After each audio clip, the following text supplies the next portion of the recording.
All right, y'all. It's 10:30 at night. I was gonna wait to do this tomorrow, but I had to get something off my chest. So Candace Owens just posted or did her live stream today, and she spoke about something that's very odd, not necessarily crazy for Erika Kirk, but this audio literally showed how heartless and soulless Erika Kirk may actually be. And I said, okay, I'll wait until tomorrow to talk about that. But something else came up. Somebody sent me something else that actually adds directly to this. So everybody come on in. I know it's late. I just literally just scheduled a live stream for like 10 minutes later. So the video isn't even in the algorithm yet. So make sure to hit the like button as y'all come on in, because the video ain't even the live stream isn't even in the algorithm yet. Because I just went live and just said forget it, because I have to get this off my chest. So we're going to start off with the actual audio and go to the next thing that nobody has heard of. Here we go. Hi, everybody. I still love all these emoji Zoom things. Wow. I don't even know where to begin. And put a one in the chat if y'all can hear me. Put a one in the chat if y'all can hear me. Like, I didn't even check any of my stuff. I just went straight live. So put a one in the chat if y'all can hear me. Just want to make sure y'all can hear me. Hi, everybody. I still love all these emoji Zoom things. Wow. I don't. So this audio is within a week, I think about 4 to 7 days after Charlie Kirk died. Charlie Kirk just died within, I think, under 2 weeks or something like that. I forgot how long it was. But one, I want y'all to listen to the exuberance, the happiness, the excitement, the focus on the metrics. And I'm going to explain why this woman appears to be so soulless and heartless. And it has a lot to do with what I think Charlie Kirk taught her. And this is the thing that I just found out like probably an hour ago. And I was going to wait until tomorrow to talk about it because I wanted to get into it a little farther. But this is really bad, because the thing that I'm going to show you after this audio that some of y'all have already watched is Charlie Kirk, in my opinion, is as bad as Erika Kirk. It's not just Erika. I think it's Charlie also. Everybody drop Go Max in the chat. Everybody drop Go Max in the chat. I know y'all mad because I'm starting over, but I got so much anxiety right now. So sorry. Here we go. Hi, everybody. I still love all these emoji Zoom things. Wow. I don't even know where to begin. The fact that we were able to pull off an event of a century, like, it's just insane. We had over 275,000 people that attended, and the stadium overflow, Westgate, insane, you guys. And then you have, was it 100 million? You guys that heard the gospel and all about Charlie and all about everything that you guys do, and the hard work of Turning Point USA is insane. So this is her planning of the Charlie Kirk, whatever it was, the celebration of his life. And sometimes you do celebrate a person's life. So I'm not too mad at that, but you know what I'm talking about, where they had 270,000 people in the building at a State Farm arena, but she just said over 100 million people actually watched the event. This was right after Charlie Kirk died. We had thousands that were registered to vote. That part right there. That part right there. Thousands were registered to vote. So there's a woman that I spoke on earlier today where she literally talked about how she worked for Turning Point and she did not know how to feel because Charlie Kirk just died. And next thing you know, they throw this event celebrating Charlie Kirk. It's supposed to be like a funeral type of thing. But her primary goal, the worker, before she was fired, was to register everybody to vote and to sell t-shirts and merch. So it's like, you don't care about your husband being dead? The answer is no. But I think Charlie Kirk taught her how to believe like that. So let's keep going. I think we're at like over. Yeah, it was a Charlie Kirk memorial, but it was a celebration and not a memorial. Yeah, the memorial. 200,000 for merch sales. Don't quote. See that? $200,000 for merch sales. She's literally not saying anything about her husband and how she misses him and how this is hard for her. She literally took over as CEO 8 days after he died. And next thing you know, she's speaking to her team and she's excited about merch sales and people signing up for voter registration. And this is not even it. So y'all already know this. I haven't even gotten to the other thing yet. Make sure to hit the like button. Make sure to hit the like button because we got to get this video in the algorithm because I just literally went live. Usually you have to schedule the live so YouTube can send it to all the people that YouTube would think would want to watch it. I just went live. So I need y'all to hit the like button and share the video and send it out to the algorithm. That were registered to vote. I think we're at like over 200,000 for merch sales. Don't quote me on that because I think it just keeps like bumping up like crazy. But I just wanted to say a huge thank you to the events team, the development team, the graphic design team, the production team. It's just phenomenal. Their incredible work of leading. The assassin team. What about that? You gotta shout out the assassin team, the people who actually killed Charlie Kirk for all of this to happen, Erika. You're not going to shout the assassin team out? Into the memorial. And honestly, a lot of the staff that worked on the memorial, they had 20-hour days for a week during the time of us grieving the loss of my husband. You don't even sound like you're grieving when you said it. She sounds like she's smiling while she's saying in the process of us grieving my husband. She's smiling. And honestly, I know several staff that didn't even sleep. Again, you guys are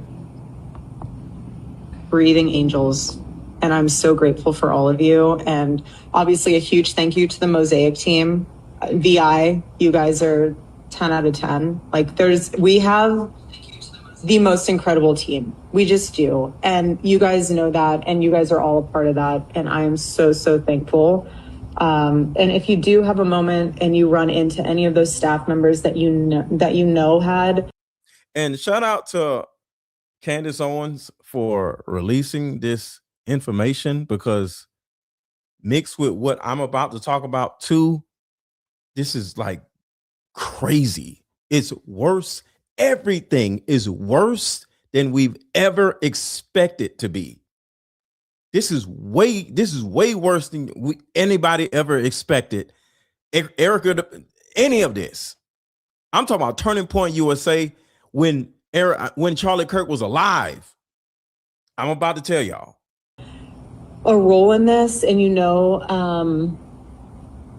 that they put a lot of their time and effort into it, just say thank you. There's something really special to be seen in moments like this, and it's not easy. I'm speaking from experience. I'm right in the trenches with you guys.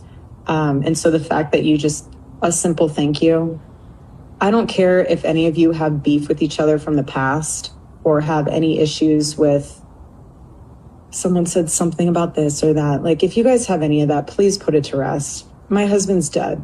Like, I'm not trying to be morbid, but he's dead. And it puts life into perspective. What? My husband's dead. I'm not trying to be morbid, but he's dead.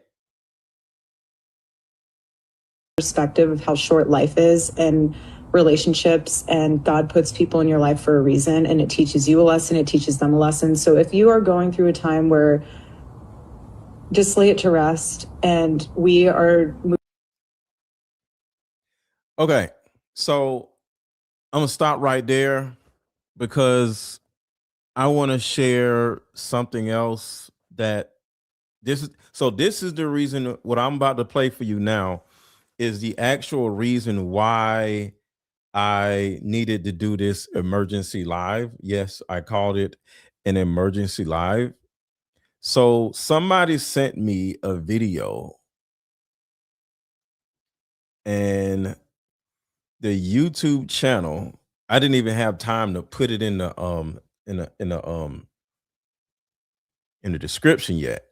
So I'm going to put it in the description in a minute. But this YouTube channel that I'm about to play is Law of Liberty.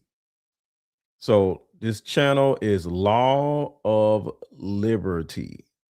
Law of Liberty. All right.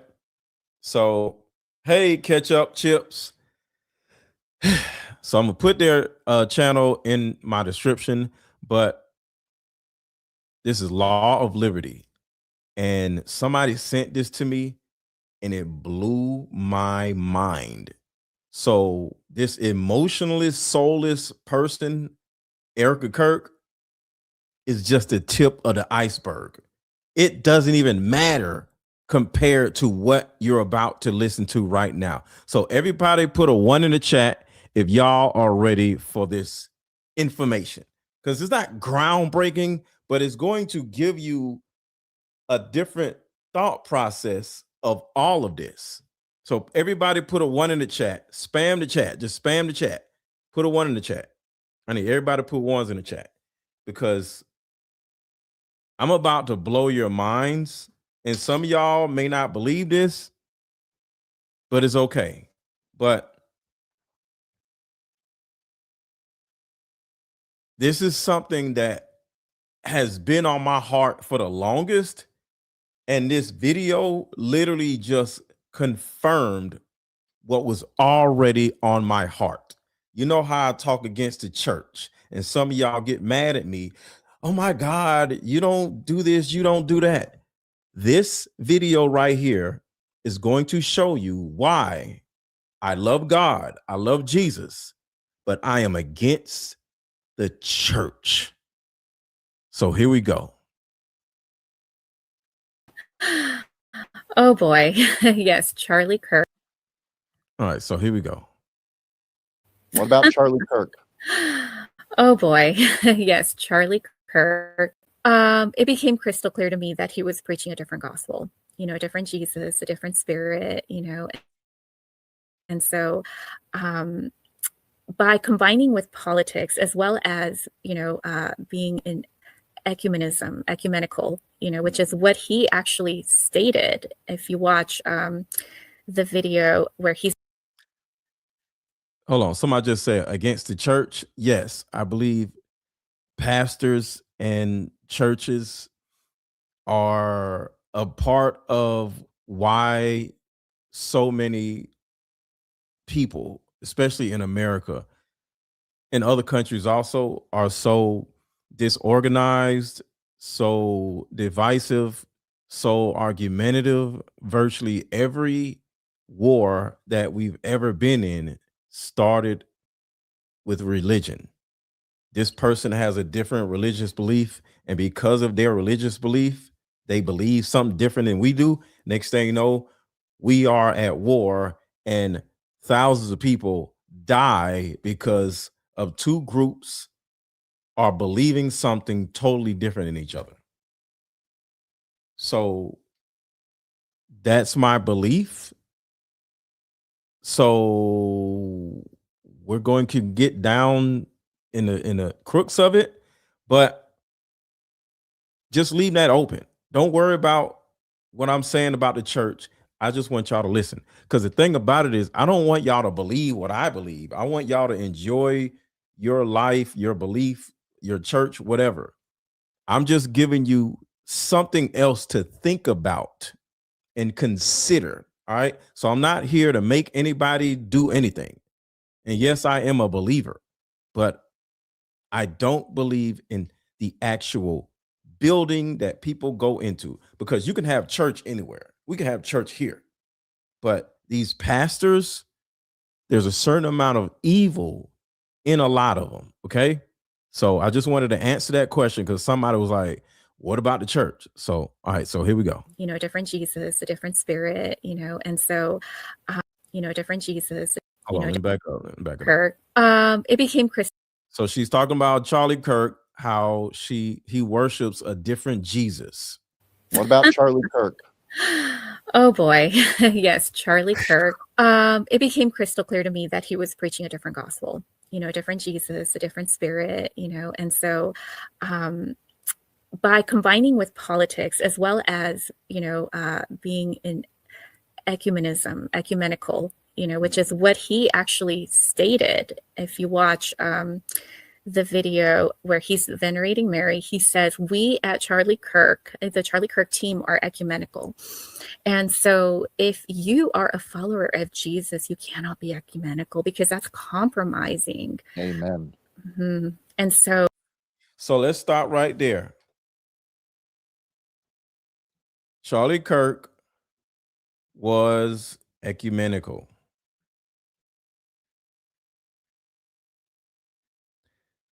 Some of you don't know what that means, or most of y'all do.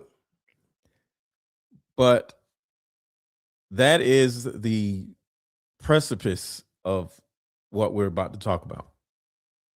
It's not about Charlie Kirk's beliefs. It's about Charlie Kirk's intentions. So define ecumenical. Sorry. Define ecumenical. Define ecumenical. Thank you. All right. Representing a number of different Christian churches.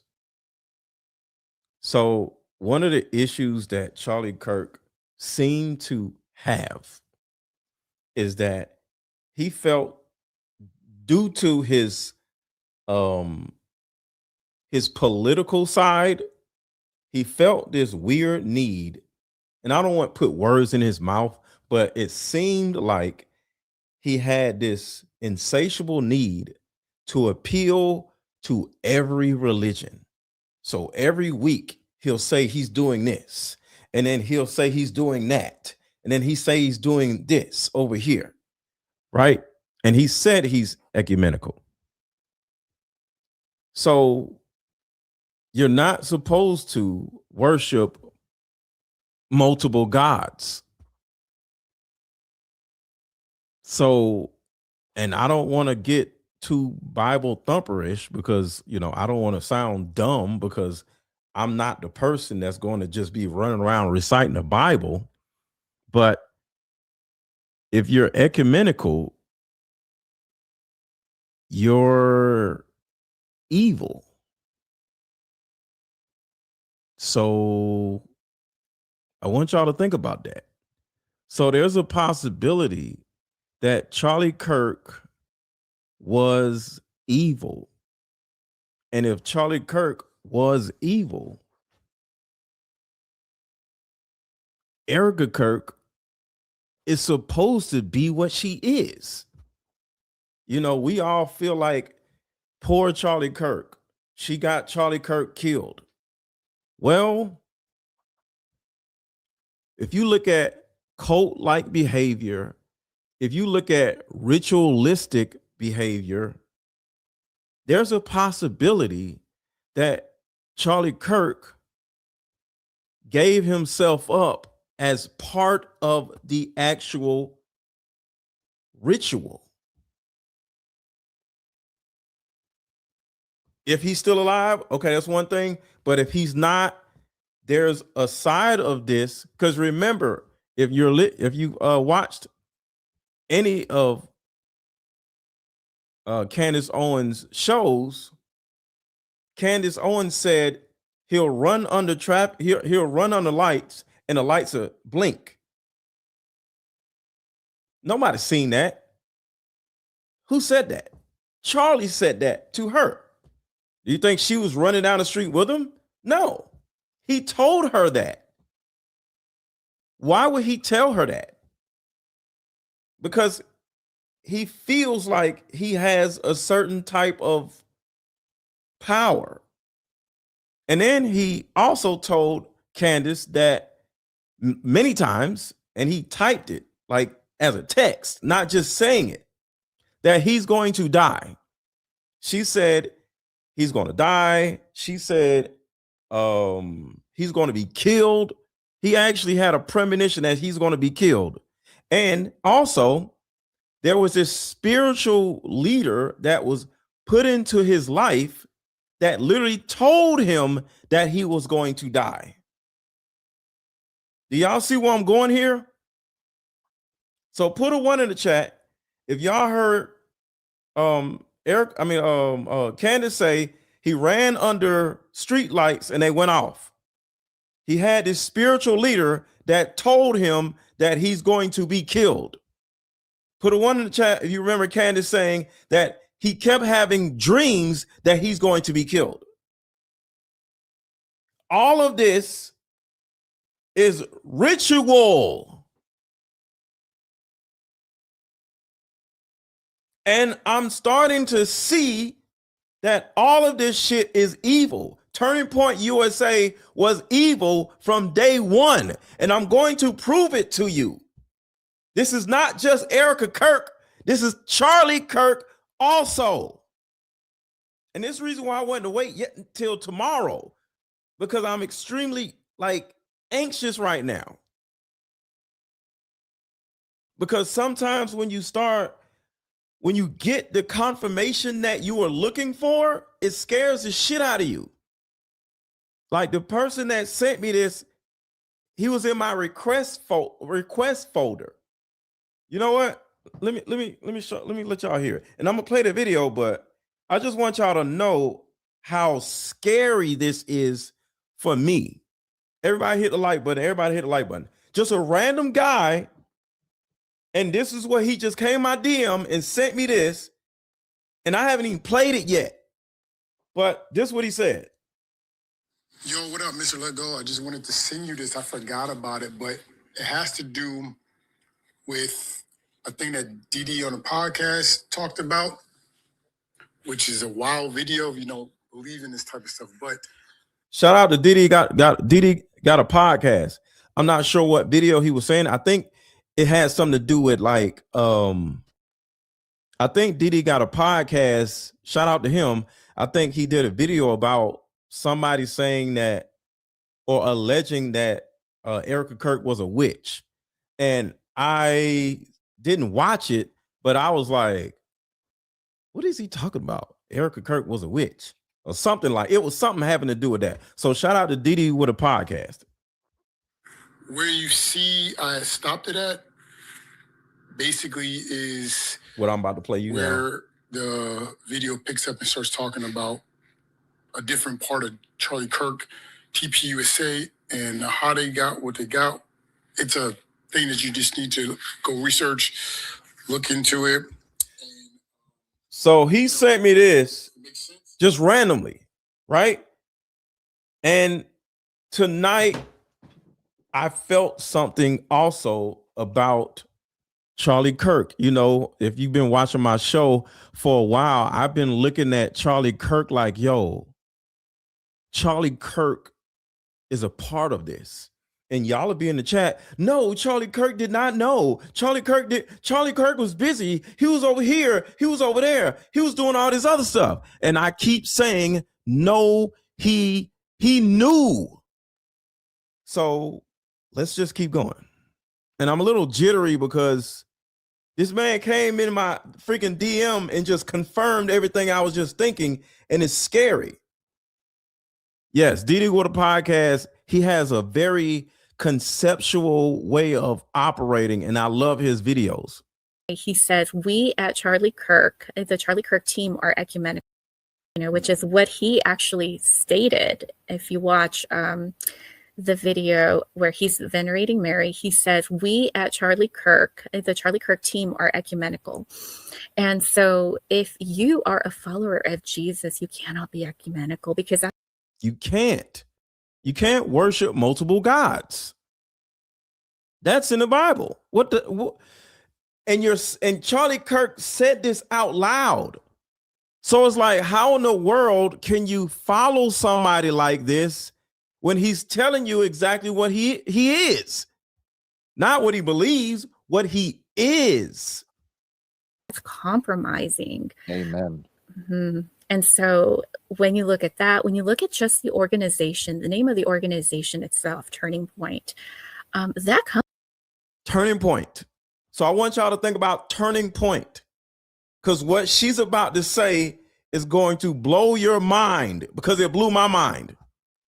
So listen to what she says about the name Turning Point. Turning Point. That comes from Alice Bailey's writings. So the name Turning Point actually comes from the Luciferian Theosophical Society, that they would use these 7 areas, 7 rays, 7 whatever area, to turn society. It would be the turning point when they could just hijack Christianity, basically, and make that the vehicle for Lucifer himself. Is that right? That is correct. And her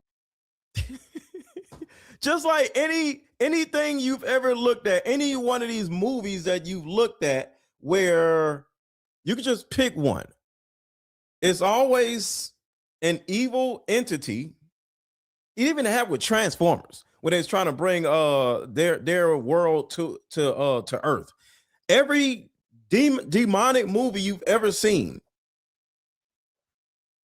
they want to change reality into something demonic. So Turning Point is Luciferian. I need to back this up a little bit. Golly, man. Because that's compromising. Amen. Mm-hmm. And so when you look at that, when you look at just the organization, the name of the organization itself, Turning Point, that comes from Alice Bailey's writings. So the name Turning Point actually comes from the Luciferian Theosophical Society, that they would use these 7 areas, 7 rays, 7 whatever area, to turn society. It would be the turning point when they could just hijack Christianity, basically, turn it on, make that the vehicle for Lucifer himself. Is that right? That is correct. In her writings, she says that there will be a turning point in humanity where everyone will come together as a collective. I'm paraphrasing, but this is what I remember reading. And when I saw that, I thought, well, gee, isn't that another word for ecumenism? Being ecumenical. So, when I saw that and I saw the name, you look at the logo, you see that, just the symbolism in the logo itself. This is what I'm trying to say. Day Walker just said it. He just said it. And this is what I'm saying. His death was an Osirian ritual, the 31st Masonic degree. Now, I wasn't going to say it like that. His death was a ritual. That's the reason why he kept telling Candace that he's going to die, because he had to die. He had to die. This is the reason why Erika Kirk sounds so excited in the video, in the audio, because she's happy that he's dead, because he's happy that he's dead. So we're gonna start right here. I want y'all. Everybody, I play this still love again. all these emoji Zoom.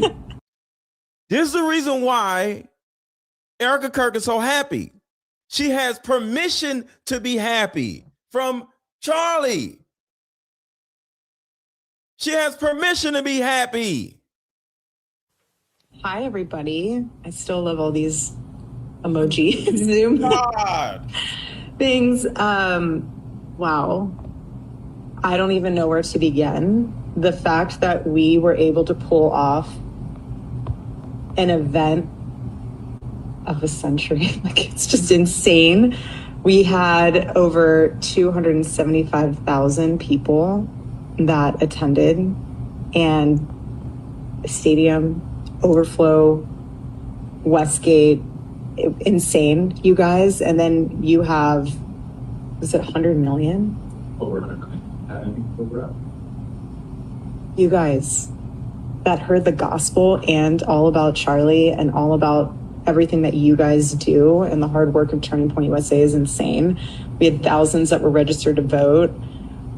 I think we're at like over 200,000 for merch sales. Don't quote me on that, because I think it just keeps like bumping up like crazy. But I just wanted to say a huge, huge, huge thank you to the events team, the development team, the graphic design team, the production team. It's just phenomenal. Their incredible work leading into the memorial.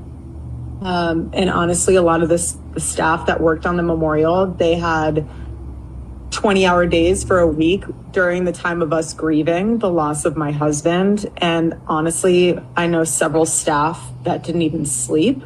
Again, you guys are... You can see she does not care. She's soulless. But Charlie Kirk was also soulless. I need to talk to Candace.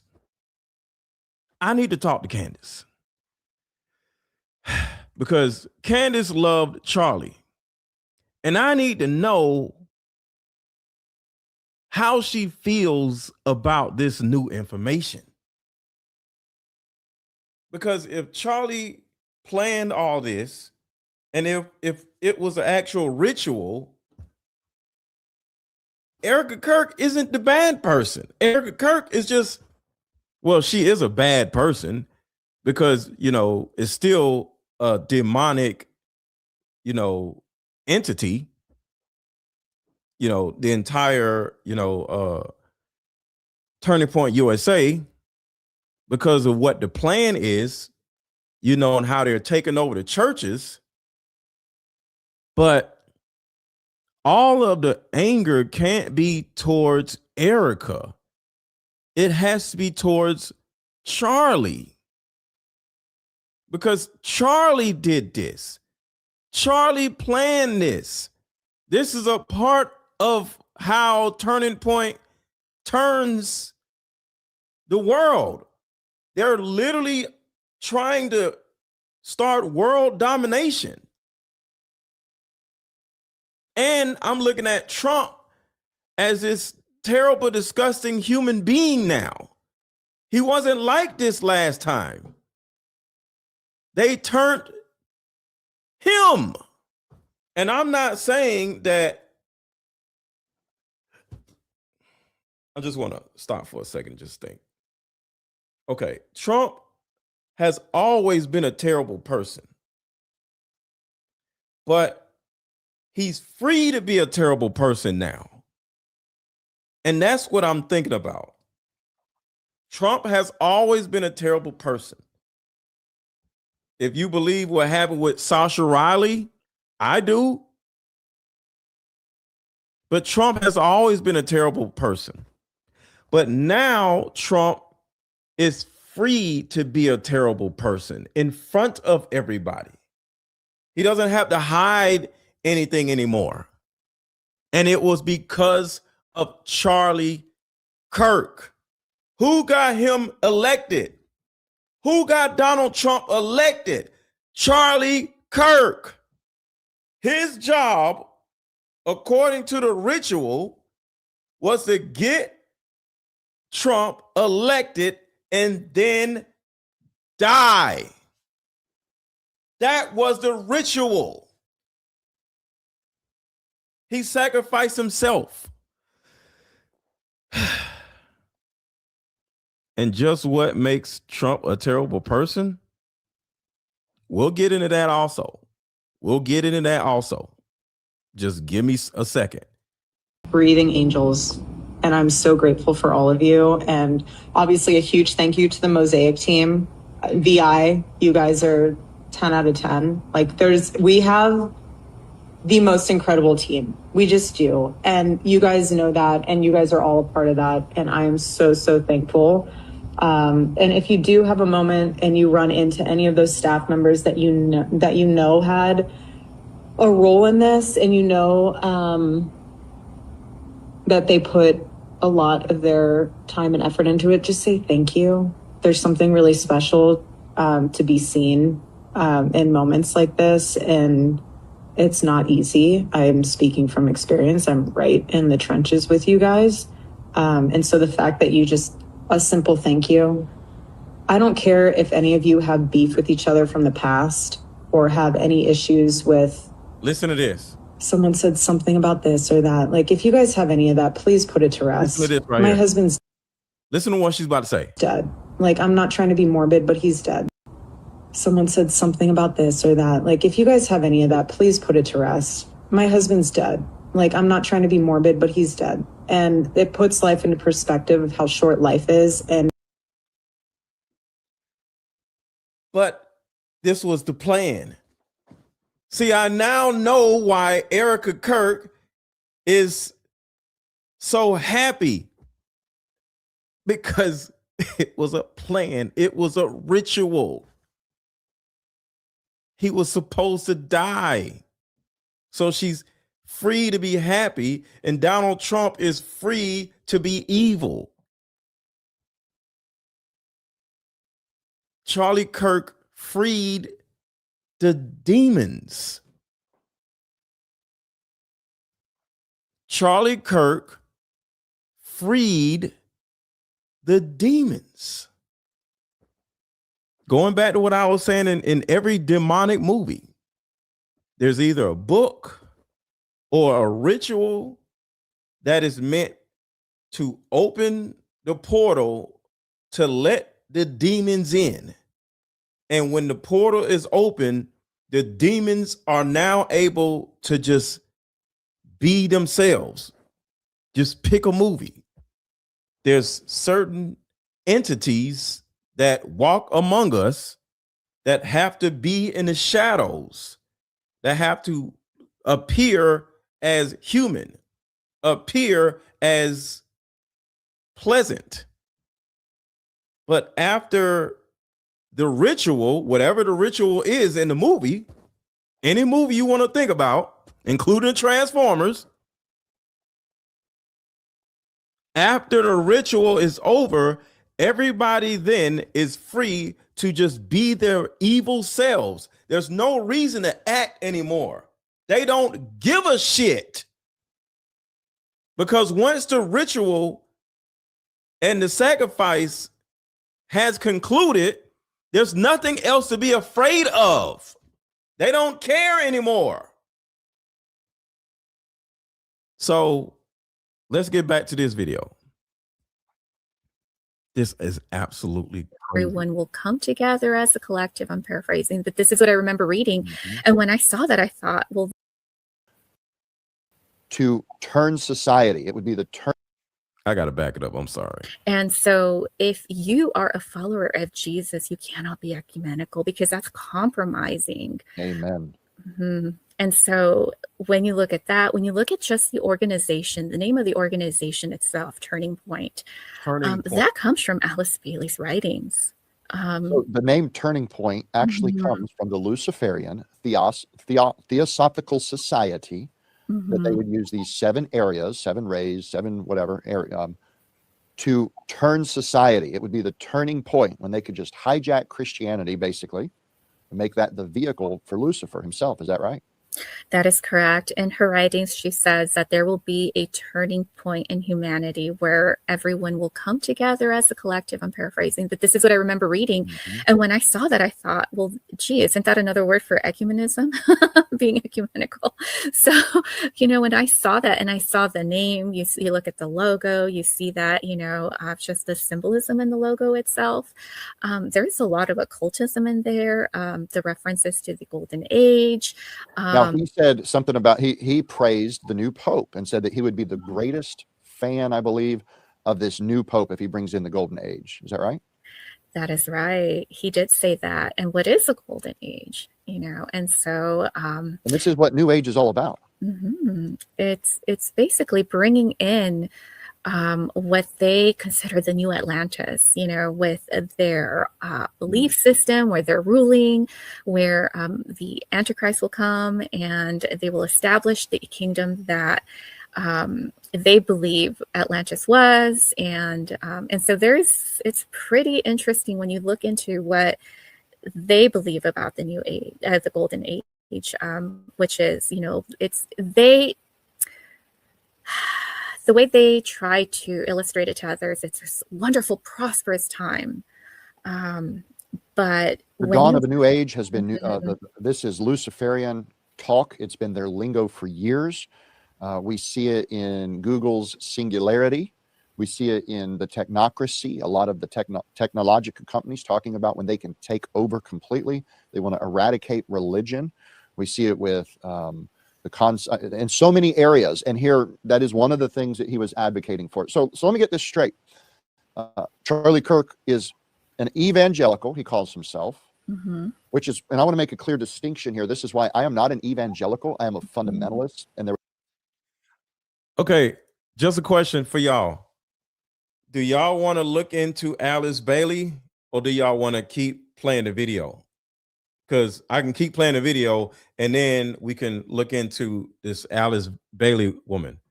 She wrote a book about the 10-point plan to destroy Christianity. The name of the woman who she keeps saying is Alice Bailey. So play the video or look up Alice Bailey. Y'all saying video, Alice Bailey. All right. Let's see. All right, so I'm going to share my screen because y'all are saying Alice Bailey. Let's look into this. So we're going to go back to the video in a second. All right, so I want to show y'all who this woman is.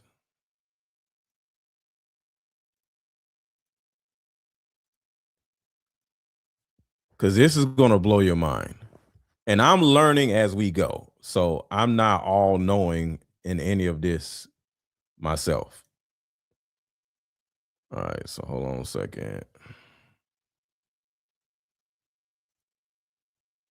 What's happening?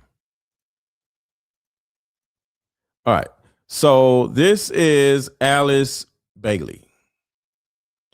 Alice Bailey, 10-point plan to destroy Christianity. Alice Bailey, hold on, let me make sure y'all can see. All right, let me get this off the screen. Put this on the big screen so y'all can see a little bit better. Okay, so here we go. All right, so Alice Bailey is known as one of the founders of the New Age movement. She was the writer, oculist, and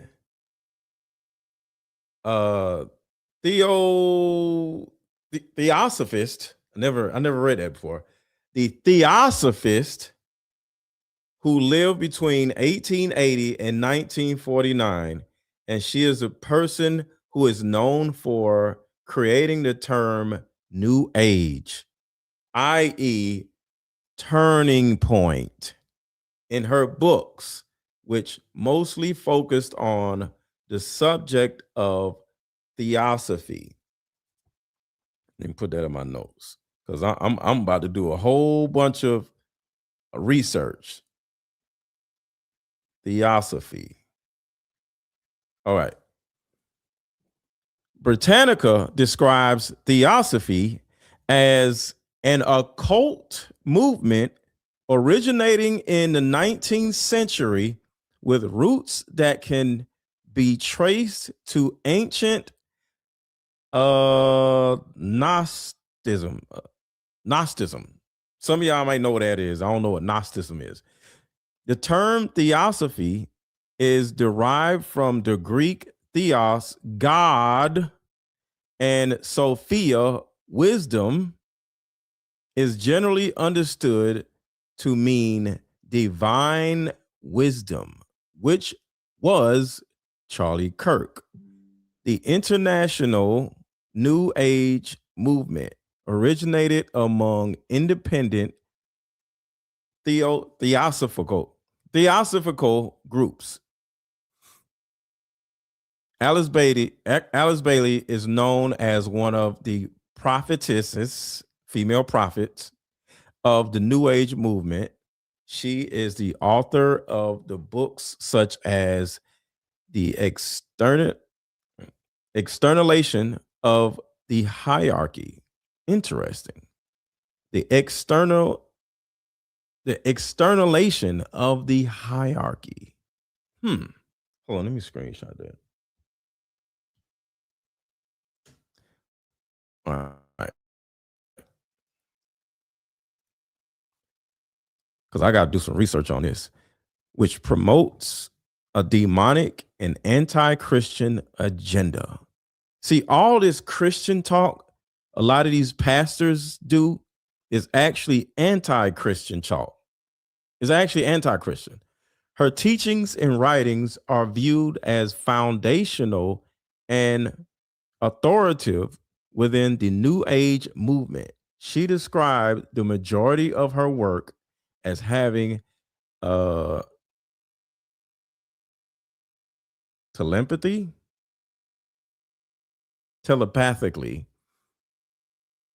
Wait, telepathically? They doing telepathy? Dedicated to her by a master of wisdom or spirit entity identified as Dual Kul. Okay. So that's going to give y'all, along with me, more things to actually deep dive in. I'm going crazy in this tomorrow because I've been saying the word cult when it came to Turning Point USA from day one. And they're using children in order to accomplish whatever goals they're looking to accomplish. So we got into that. So let's go a little farther. Interesting when you look into what they believe about the New Age. And this is what New Age is. So this whole thing is about New Age. So Turning Point symbolizes New Age. Is in the Golden Age. Is that right? That is right. He did say that. And what is a golden age? You know, and so and this is what New Age is all about. It's basically bringing in what they consider the new Atlantis, you know, with their belief system, where they're ruling, where the Antichrist will come and they will establish the kingdom that they believe Atlantis was. And so it's pretty interesting when you look into what they believe about the New Age, the Golden Age, which is, you know, the way they try to illustrate it to others, it's this wonderful, prosperous time. But the dawn of a new age has been, this is Luciferian talk. It's been their lingo for years. We see it in Google's singularity. We see it in the technocracy. A lot of the technological companies talking about when they can take over completely. They want to eradicate religion. We see it with in so many areas. And here, that is one of the things that he was advocating for. So let me get this straight. Charlie Kirk is an evangelical, he calls himself, which is, and I want to make a clear distinction here. This is why I am not an evangelical. I am a fundamentalist. And there was a big distinction 100 years ago where See, I'm a fundamentalist also. The reason why I speak against the church is because their fundamentals are extremely off. And part of the goal, see, I believe the church, and I'm saying mega churches, all right? The church works for the government.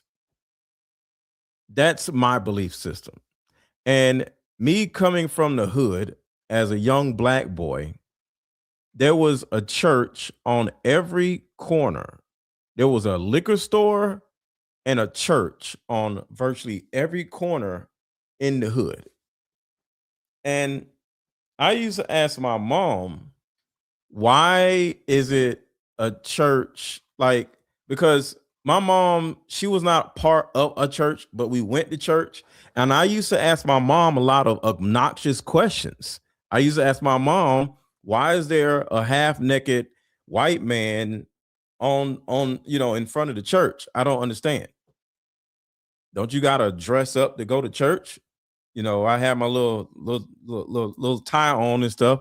And I'm like, why is this man half naked and we gotta dress up? I'm a kid. I don't know. I was asking a whole bunch of questions. And my mom would just get tired of me asking a whole bunch of questions that she couldn't answer. And she was just like, boy, sit down and be quiet. Right. And because my mother was not able to give me any answers pertaining to church, I didn't trust it. I didn't understand it. And I did not want to go anymore. So my mom told me I don't have to go. And then I told y'all before, I was at home one day and what was it? Poltergeist came on TV, part 1, and the pastor was he reminded me of the pastor that was in the church that me and my mom went to. And I was like, oh shit. So the pastor in Poltergeist reminded me of the pastor that was at our church. He talked the same. You know how pastors always have that same type of tone, the way they talk, the way they operate is always the same, and it's always this strange niceness. Hi, little girl, where are you from? Do you know about Jesus? And it's always this mannerism of, hey, how you doing? Da da da da da. Do you know about Jesus? And it showed me like I'm now realizing at a young age that I'm able to identify evil. I was able to identify evil at a young age. That is the reason why I keep saying, because I didn't have any proof, that Charlie Kirk had something to do with all this stuff having to do with the trafficking and all this other shit. I have an innate mind to be able to see evil. And I kept seeing evil when I seen Charlie Kirk. From day one, I always said, I'm in this for the tadpoles, not Charlie Kirk, because I don't know nothing about Charlie Kirk. He's on TV, he's doing this, cool. There's nothing wrong with that. I wasn't against him, but I would look at Charlie Kirk and I would look at Erika Kirk like something just isn't right. So I have a certain gift of being able to identify evil, because that's what happened to me as a child. Our pastor was evil. I'll tell you a quick story and I'll go back to the video. The pastor that married me and my ex-wife was evil. I found out he was evil, but I didn't like him. And the only reason why he married us was because we didn't know any other pastor that could marry us. It was like my wife's family's pastor. But the pastor that my wife used to go to would make my wife at the time have bad dreams. And I used to be like, yo, I don't know. She'll be like, come to church. I'm like, no, I don't want to go. She was like, why? Because I don't like that pastor. Her pastor was evil. And then she would come home and she literally, if it wasn't so late, I would call her right now. She would remember, my ex-wife. She used to have the most crazy nightmares. And I'm like, yo, you need to leave that church. And she was like, what are you talking about? And I got to the point where I said, hey, I'm going to say it one last time. Leave the church. And since she was my wife, she said, okay. Because he was evil. And guess what? He turned out to be evil. I'm not going to say anything about that pastor, but he turned out to be evil. So all my life, I was able to identify evil, especially when somebody came with this humble, hey, little girl, hey, little boy, hey, da da da da. No. Go away from get away from me with all that humbleness. Get away from me. What are you trying to do? What are you trying to sell me? Get away from me. So just wanted to tell you that story. Let's get to this video. Talk. It's been their lingo for years. Man, this shit is bad, bro. This shit is bad. I'm sad right now, y'all. This is really, really bad. Their belief system, where they're ruling, where the Antichrist will come and they will establish the kingdom that they believe Atlantis was, and so it's pretty interesting when you look into what they believe about the new age, the golden age, which is, the way they try to illustrate it to others, it's this wonderful, prosperous time. But the dawn of a new age has been, this is Luciferian talk. It's been their lingo for years.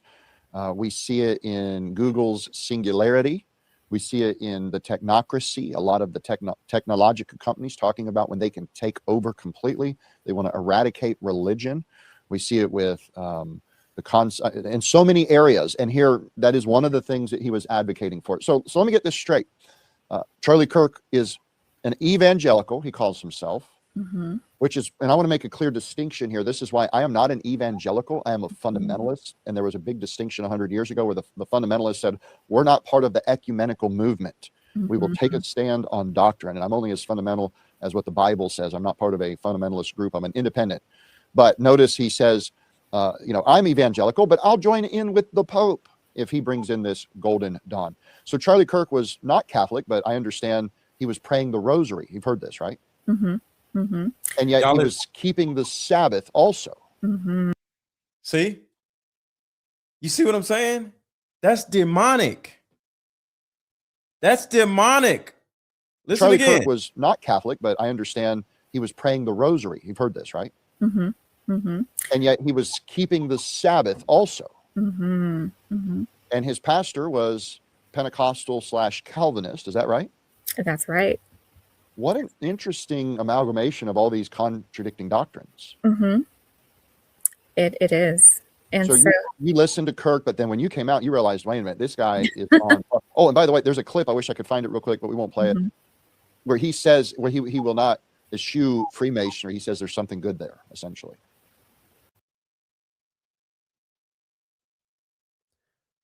So I'm going to go farther into this tomorrow. Like I said, somebody just sent this to me and I wasn't going to go live, but something just said, like, let's go. And I just went live. I didn't even plan it. I just put together a thumbnail and just went live. This is what I want to do. I want to have some of y'all come up on the show. I know it's late. You don't have to have your camera on. So I'm dropping a StreamYard link, but I want to know what y'all think about what is being said tonight. Because like I said, this is some really scary shit. This is some scary shit. And this is the first time I got confirmation of what I have already been feeling. If you've been watching my shows, I keep saying, and y'all will get mad, I would say, Charlie knew, Charlie knew, Charlie knew, Charlie knew. And y'all be like, he didn't know. He was traveling. He was doing this. They kept him busy. I kept saying, Charlie knew. And everybody would get mad at me because a lot of people are fans of Charlie. They don't want to hear that Charlie had something to do with the traffic lights and shit. Y'all didn't want to hear it. And I was understanding of that. And one of the things with me is I don't want to be like Charlie. Charlie wants to worship all of these different gods. Charlie wants to appeal to everybody. I can't do that. I don't want to do that. And I'm not going to do that for money. I'm not going to do that for followers. I'm not going to do that for views. I have to be steadfast with what I believe in so the people that believe in me know exactly where I'm going. I've always understood that. I've never just jumped up and went somewhere somebody else is going just because they're cool. No, I need to believe in where that person is going. So I'm never going to have all the followers, all the views. I don't even want it. Somebody said, Mr. Let Go needs to be famous. No, the hell I don't. Do y'all see what's going on with Casanat right now? And that might be a deviation of what we were talking about. But famous people have people visit them. I don't want it to be a deviation of what we're talking about, but are y'all familiar about what's going on with the streamer Kai Cenat? Kai Cenat left streaming. He's at the high. He's at the top of the game. He's probably worth 100 million. He comes out of nowhere. Put a one in the chat. Y'all know about Kai Cenat. I just want to know, does anybody know about Kai Cenat? Okay, a lot of y'all said no. Kai Cenat is a young man who is a Twitch streamer, and he'll have more, we're on YouTube right now, right? He'll be streaming on Twitch. He was at the highest level ever. He broke all the records, made all the money by just sitting on his ass, just doing streams like I'm doing, right? And all of a sudden, he just came out of nowhere and just said, I don't want to do this no more. All right, private nobody, let me see your face. And I just need to see your face. And then I'll bring you up. So you can cut the camera back off, but I need to see your face to make sure you're not a troll. Because I know everybody's in the bed, you probably laying in the dark or whatever, but I just need to see your face. All right, cool. All right. Can you hear me okay? Yeah, I can hear you. Not too bad. This is an interesting live. Yeah, and I'm glad definitely. This is coming out because, like you, I discerned this a long time ago. And because of the momentum that Candace had going, I felt that this was not going to be heard. So you bringing this out is very good because the world, or at least the Western world, with regards to Charlie Kirk, are being bamboozled. Yeah. He was not a true believer of Jesus Christ based on the apostolic doctrine given by the apostles. Right. And like you had mentioned about all these different religions and faith, the word makes it very clear in almost all translations. One Lord, one faith, and one baptism. There was only one church that was started in Acts 2. Only one. Only one. That means 99% of what's going on out there is not of God. And Jesus made it very clear that in the latter times, many false prophets shall rise and deceive many. Yes. And it's here right now. So your discernment is right on point. Right on point. I can go much, much deeper, but I don't want to take up too much time. But this was timely. Yeah. I yield. I'll come back up if you don't have enough people coming up. But hang out if you want to. You're not. Yeah. I want to have more of a conversation with you. So we go back a while, but by the way. Oh, really? Yeah. Okay. I don't recognize your name. Private nobody. I don't recognize it. Yeah, back in the times when you're doing the relationship things and the red pill stuff. That's where I first got in contact with you. But do you remember, even with that, I was against the red pill? Yes.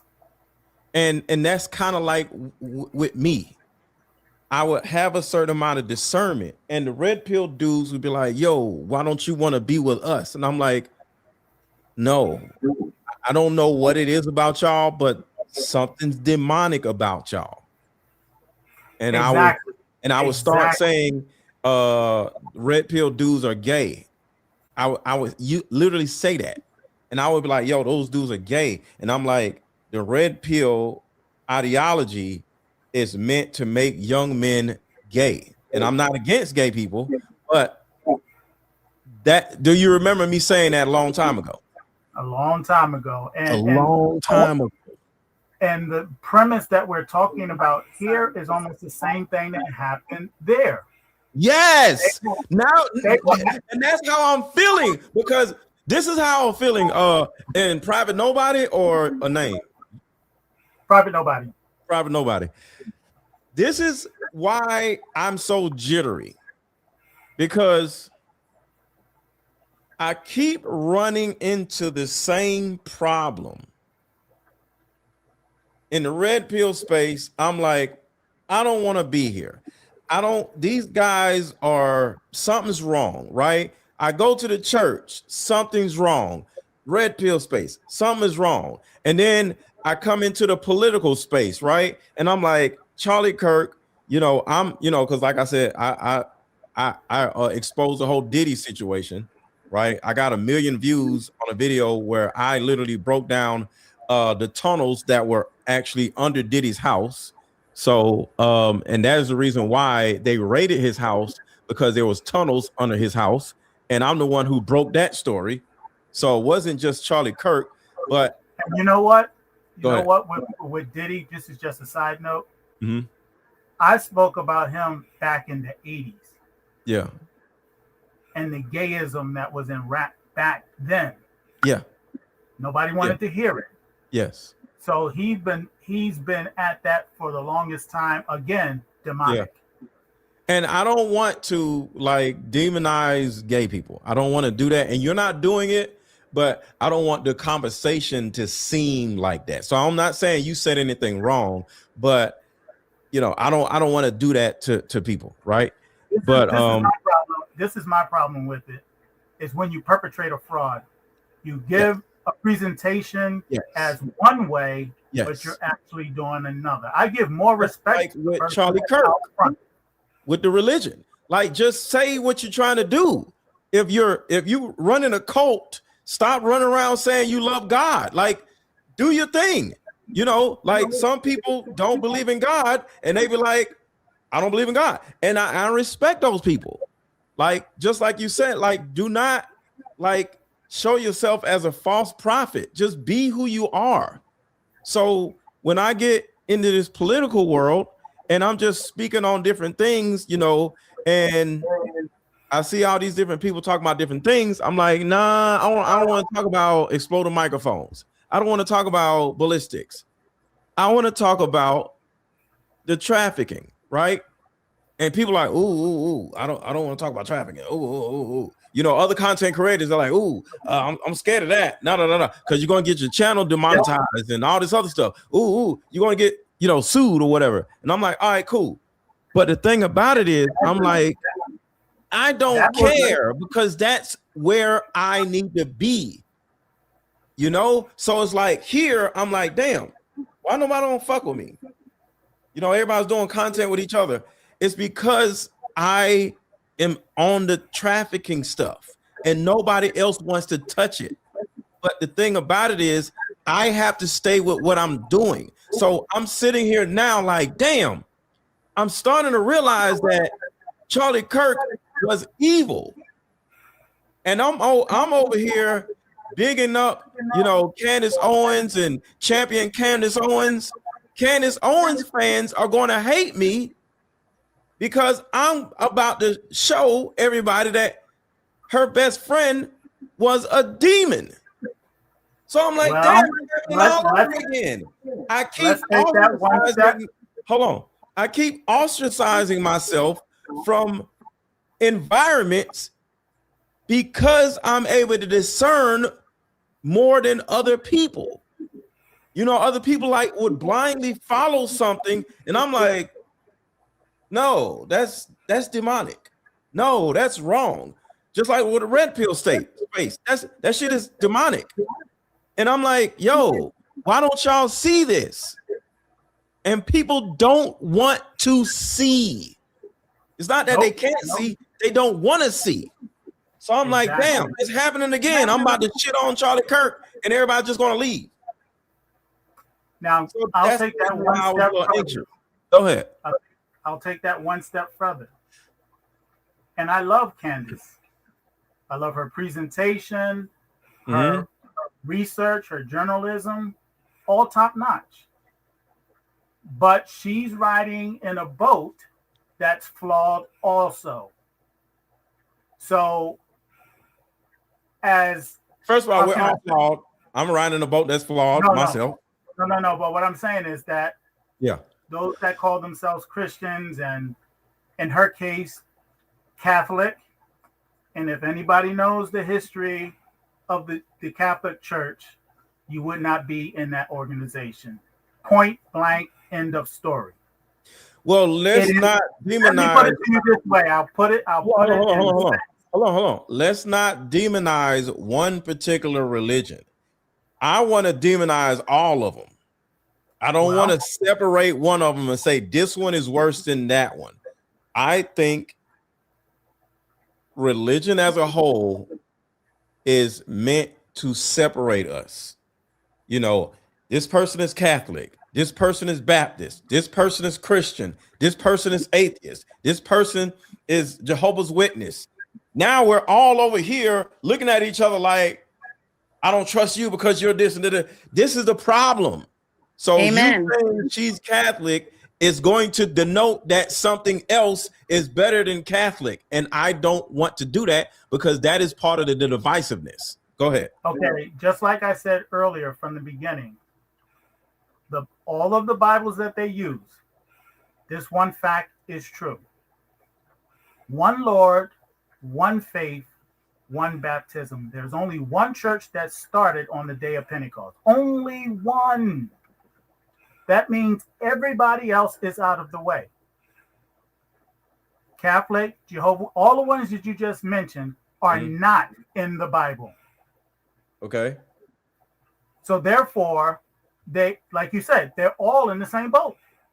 If they're not preaching 100% out of the Bible regarding the New Testament, then they're out of the way. And wait, I want to say this. If they're not preaching, Candace is not preaching. She's advocating. No, she's not for preaching. Her faith. No. I have not heard a word of anything having to do with the Bible or anything from Candace. Oh yeah, from time to time she does. Hold on. And I've been watching and following Candace since she was in a relationship space. Do you know she was in a relationship space? Yes. She was talking about single motherhood, right? So I've been knew about Candace. She's never necessarily just been a Bible thumper. But Charlie Kirk, on the other hand, Jesus, Jesus, Jesus, God, God, God, God, God. He literally labels himself as an evangelist. So do you understand the difference between Charlie Kirk, who labels himself as an evangelist, and Candace Owens, that labels herself as a reporter or a journalist? Yes, clear Now distinction. you understand what I'm saying, right? Yes. So the preacher is the problem. I'm not, because like I said, I don't want to demonize a religion. If you believe in this, that's between you and your family. I'm not going to demonize that. But when you come out as a preacher of something, now you are judged. That's my point. You understand what I'm saying? Got you. All right. So let me go to Jennifer. Hey, Jennifer. Hey, this is the How are first you? time I'm on here. Thank you for being I've on here. caught one of your videos today for the first time. Oh, really? You know, Okay. Candace is on her own journey and she's a woman of God, and I truly believe that. But you are speaking to my soul because thank the you. devil is in the details. Religion is dividing everyone. There's Yes. too much evil in this whole situation with Charlie Kirk. And Yes.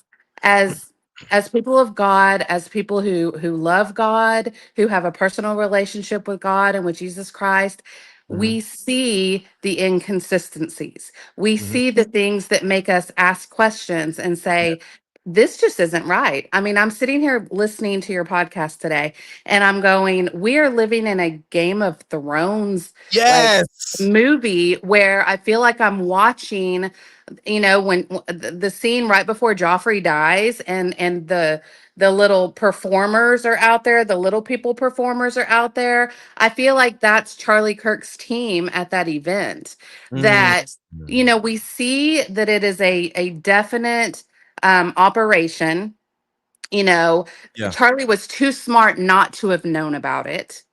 And And he knew he was going to die on the yes, tent. so they are playing us. We Yes. see it. We have a relationship with Jesus, and we know it doesn't add up. It And we're doesn't. sitting here just, we're getting played. And I just love the fact that there's people like you out there and, you know, some of the others that I've seen you on podcasts with that are actually just speaking as normal humans who love God, saying, hey, man, we're not buying it. Yeah. Yeah. Yeah. So I just had to mute you for a second. Private nobody with some background noise, so I'll mute you. But Oh, no worries. Yeah, I was watching on my iPad, but I'm on my phone with this. yeah. But all together, what do y'all think about my just my hypothesis of Charlie Kirk being a demon? And it's not Erika that's the demon, it's Charlie Kirk that's the demon. And she is just like, because a long time ago, I was just like, how is it, or how can it be that Charlie Kirk did not know Erika Kirk was doing all this Romanian angel shit? Like, her mother is a demon. Like, He how had to have did he known. not know this, right? He had And to I'm have like, known her backstory. yes. So now it's because he was a demon also. I'm not quite there yet, just because it would take a lot for me to say that about somebody. Just because, like, that's for God. That's for God, in my opinion. You know, with me, at least where I'm at in my faith. I'm So just now starting to kind of explore the fact that there are demons. So let me say this, and this is in all fairity to you, right? So I just want to, give you some grace. The human brain, because I come from the background of neurology. I'm not a neurologist, but I spent a lot of time studying the brain, not psychology, not relationships, not men, not women, but the human brain, right? I know about the amygdala. I know about the limbic system. I know about cortisol comes from your adrenal glands.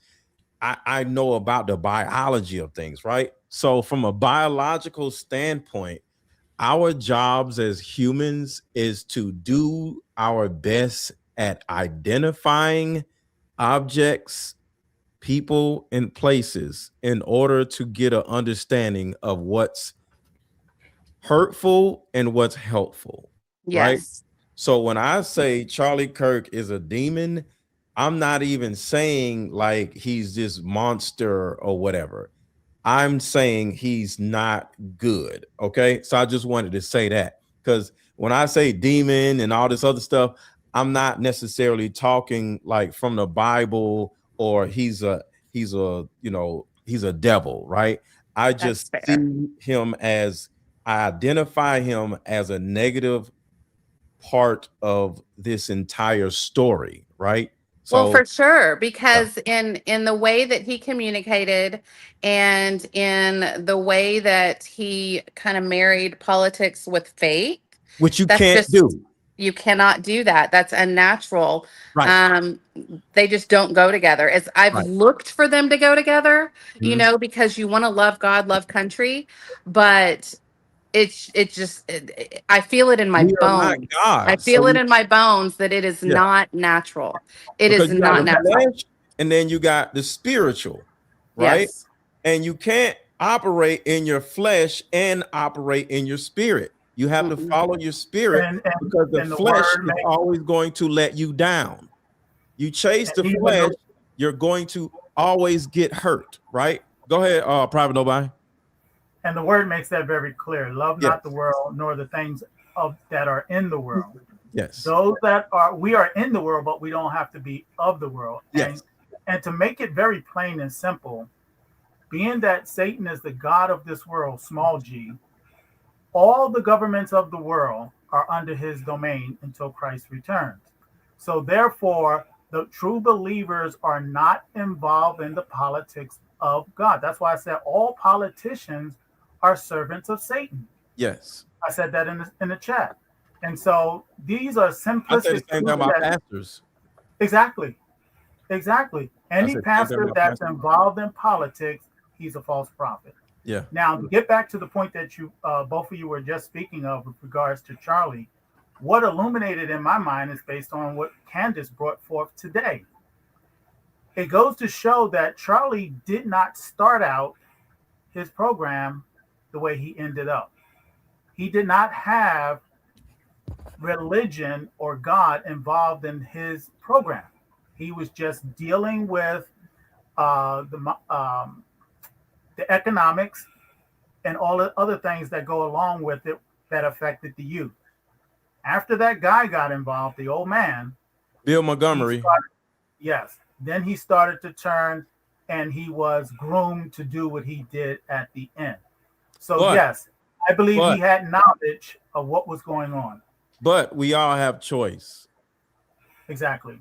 And if you're a young man, because I made a choice to never do drugs, I've never smoked weed, I've never did any drugs of any sort ever in my life. I've drank, but I've never did any drug. And of course, aspirin, shit like that. But I was around it. But I made a choice as a young man to not do any drug, no smoking weed, no take a nothing ever, because I simply didn't want to do it. I didn't go to church. I always just looked at everything around me as bad, including the adults, my own mother. I love my mother, but she was a single mom and she left my dad. And I seen that as bad. So I didn't really trust my own mother because I'm like, you took me from my dad. And it may be a good reason. Maybe my dad was crazy or whatever. I don't know, right? Because I would never know, because I was a kid, So the thing about it is, and I wasn't like under my mom and dad at the same time. So he was probably abusive. I don't know, but that's something I would never know because my mom passed away. But the thing about it is, I did not even trust her because she hurt me by taking me from my dad, even though that could have saved me if my dad was a terrible person, because I know my dad, but I didn't know my dad back then. You know, he old, he's 75 years old. Of course, he's nice now, but I didn't know my dad when he was 30, when he was out here with the women. I don't know what he was doing, you know, so he could have been bad. So, but that made me say, I can't trust my mother. I can't trust my dad, because he was okay with not being in my life when we left. So I ain't trust him either. So well, guess what the word says. What? The word says, trust no man. So you're doing right.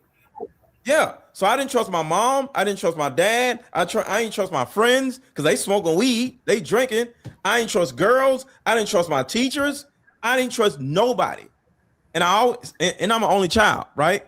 So I always felt like, am I wrong for not trusting people? And I would follow my discernment, and my discernment would confirm not to trust these people. So yeah, it sounded like what you were saying earlier with the poltergeist situation, that you learned at a very early age how to recognize evil. But then me in my life, I've been through a lot of valleys of learning where I have just been way too naive and trusting. And so I tend to give people more grace because I've walked that life. I'm 51 years old now, and I've walked that life. And so when it comes to like Charlie, I want to give him grace. When it comes to Erika, I want to give her grace. But then my brain, my logical brain, because I'm a very academic person, says no, you know, in a lot of areas, because it just doesn't add up. The math does not math, you know? And so, yeah, the discernment is a very, very, you know, it's an incredible strength, but we all gain it and we all build it at different times in our lives. And so that's where my grace comes in. Until I know, I don't know. Shout out to Candace. But shout out to Candace.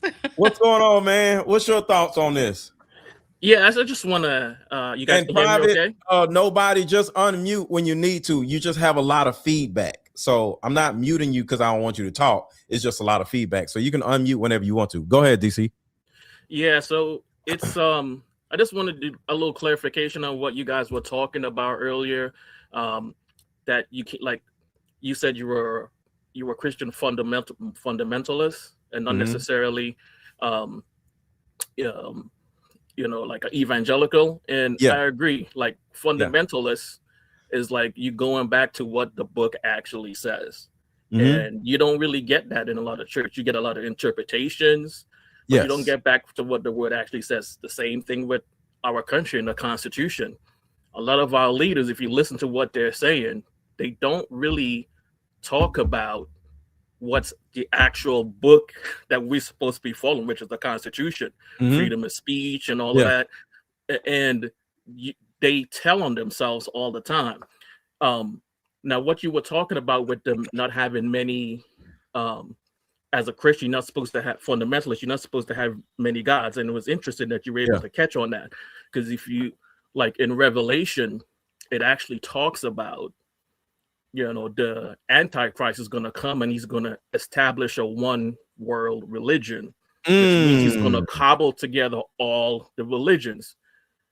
If you look at what Charlie Kirk, even up to his last day, he was talking about, I'm cool with the Mormons. I'm good with the Mormons. Then I'm good with the Catholics. And then he even brought in the Hindus. There's a lot of Indian people that work for him. So it's like this cobbling together of all these religions, and that's where that, I guess that term was talking about the ecumenical. I can't really say it, but you're cobbling together all these religions, and I couldn't help but think about the book of Revelation is talking about the new Antichrist.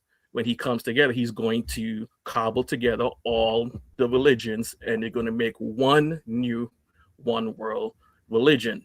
So it was interesting to hear, you know, that, you know, what was talking about, and not only the cobbling together of all the religions. You made a comment, and I'm just gonna disagree slightly, but you made a comment. You said Donald Trump was free to be evil once Charlie Kirk made his sacrifice. Yeah. I think the Trojan House in the White House, and even though Donald Trump, I'm not saying that he's an angel, but I think the Trojan House in the White House is J.D. Vance. Okay. If you remember what you said, and I agree, you said he was good the first time, but the second time he was like a wild, he wasn't as good. He's showing his evil. Yeah, because he's free to be evil now. Right. Now, who would you prefer? Me, I like the Donald Trump alongside Mike Pence in the first term. Donald Trump alongside J.D. Vance is a completely different person. If you could ever go back, I don't know if you remember when there was the big debacle with the with Zelensky, the president of Ukraine. Yeah, they had the big falling out. Yeah. If you go back and watch that, when Zelensky was talking about the problems that he had with Russia, Donald Trump was he was a little bit conciliatory. He was quiet. He was kind of listening.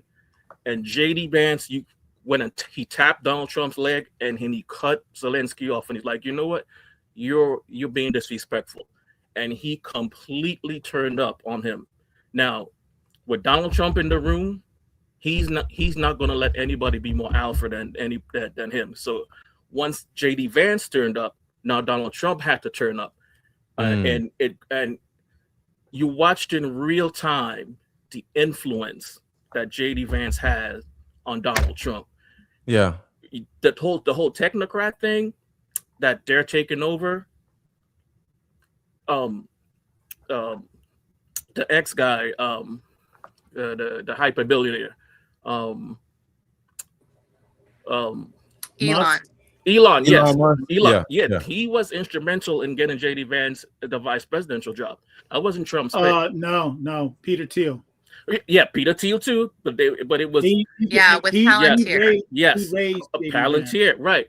And J.D. Vance is very pro police state. All the flock cameras and the surveillance state. He's turning this country into a police state using the technocrats and the Palantir and all of this surveillance state that the IDF does back in that little country in the Middle East. And he has to do that to be able to turn the country back to the image that they want to have the country turn to, based on that book that you were talking about by the girl named Alice. So J.D. Vance, I think, is the Trojan horse that they needed to insert, and that's influenced Donald Trump. I'm not saying that Donald Trump, I'm not saying, not excusing anything that he said, but you can see a decided turn in the policy. If you look at what's going on with ICE, every time there's an issue that comes out, every time there's a shooting, every time there's a beating, J.D. Vance is there to stir it up online. Yes. And get everybody at loggerheads. He's not tamping anything down. He's right. Setting out, and he is the one that's turning Trump up and turning the whole country up. He's the one that's doing it. Okay. And let me put a correction on that. I just want to say something real quick. Just something for y'all to think about. Charlie Kirk has 11 letters in his name. Donald Trump has 11 letters in his name. 4 plus 7, because Donald Trump is the 47th president, equals 11. Just something for y'all to think about. But go ahead, Private Nobody. Okay, a lot of times we get influenced by the people that are in front of us. I'm a historian. I'm 64 years old. I've been studying since my teens. Okay. The people in front of us are puppets. They're not the true power. The true power you don't often see, although they're more visible in this generation than they were in the past. And these people are working together. Ever since the people who tried to overthrow the church in France back in 1776, they were broken up. And what a lot of people call the Illuminati, the Masons, etc., they were broken up into small groups, but they all worked together for the same goal, and that is to have that one world government. Yeah. They've been after that for centuries. And when I say they, I'm talking about the evil spirits. Yeah. Good night, free speech. Yeah. Yeah. And so they are raging in the earth now. You can see all the activity that's going on around the world. And that's inspired by the evil spirits behind these leaders. This is why the thing that you were focusing on, and it's something that has been throughout the ages, that pedophile activity. Wait, please. Oh, please. excuse me. The tadpoles activity, has always been part of those people that ruled. You go all the way back to Sodom and Gomorrah, all the way up to today, you find that activity going on. Because the God of this world loves to destroy innocence. Yeah. They used to throw the babies into the fire to Moloch. That's all in the Bible. So this is not new, but that is a tendency, a trait that you've seen throughout all of the hierarchy of government in this world. Yeah. So the road that you're going down, you're going to see it. The more you get into it, it's prevalent. It's almost mandatory if you're going to get into that club. You're going to have to do something wherein you're disgracing yourself, you're sacrificing yourself. And oftentimes, go ahead. And that's the conundrum I've always dealt with, because like I said, because of my discernment, other people are okay with going wherever their place is. They're okay. They'll just jump in the car and just go. And I'm like, no, I'm good. I don't want to go. Why? Because I don't want to go. Right. And I will always just stay back, and it was like,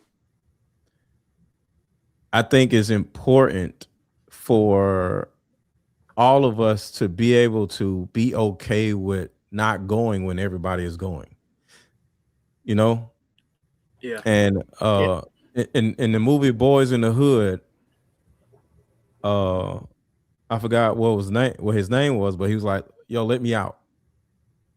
Let me out. Yeah. Let me out. He wasn't with it.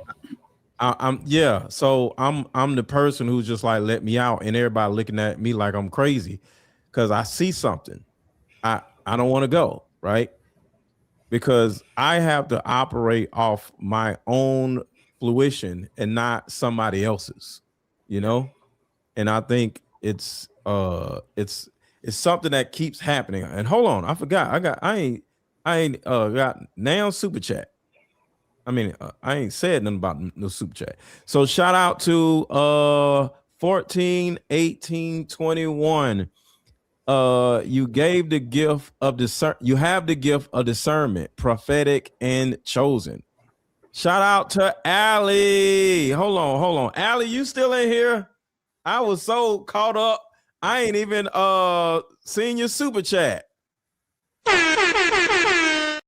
Allie. Great. Shout out.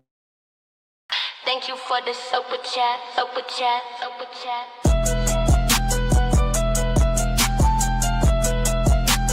Thank you for the cash app. Cash app. Thank you for the cash app. Shout out to Allie.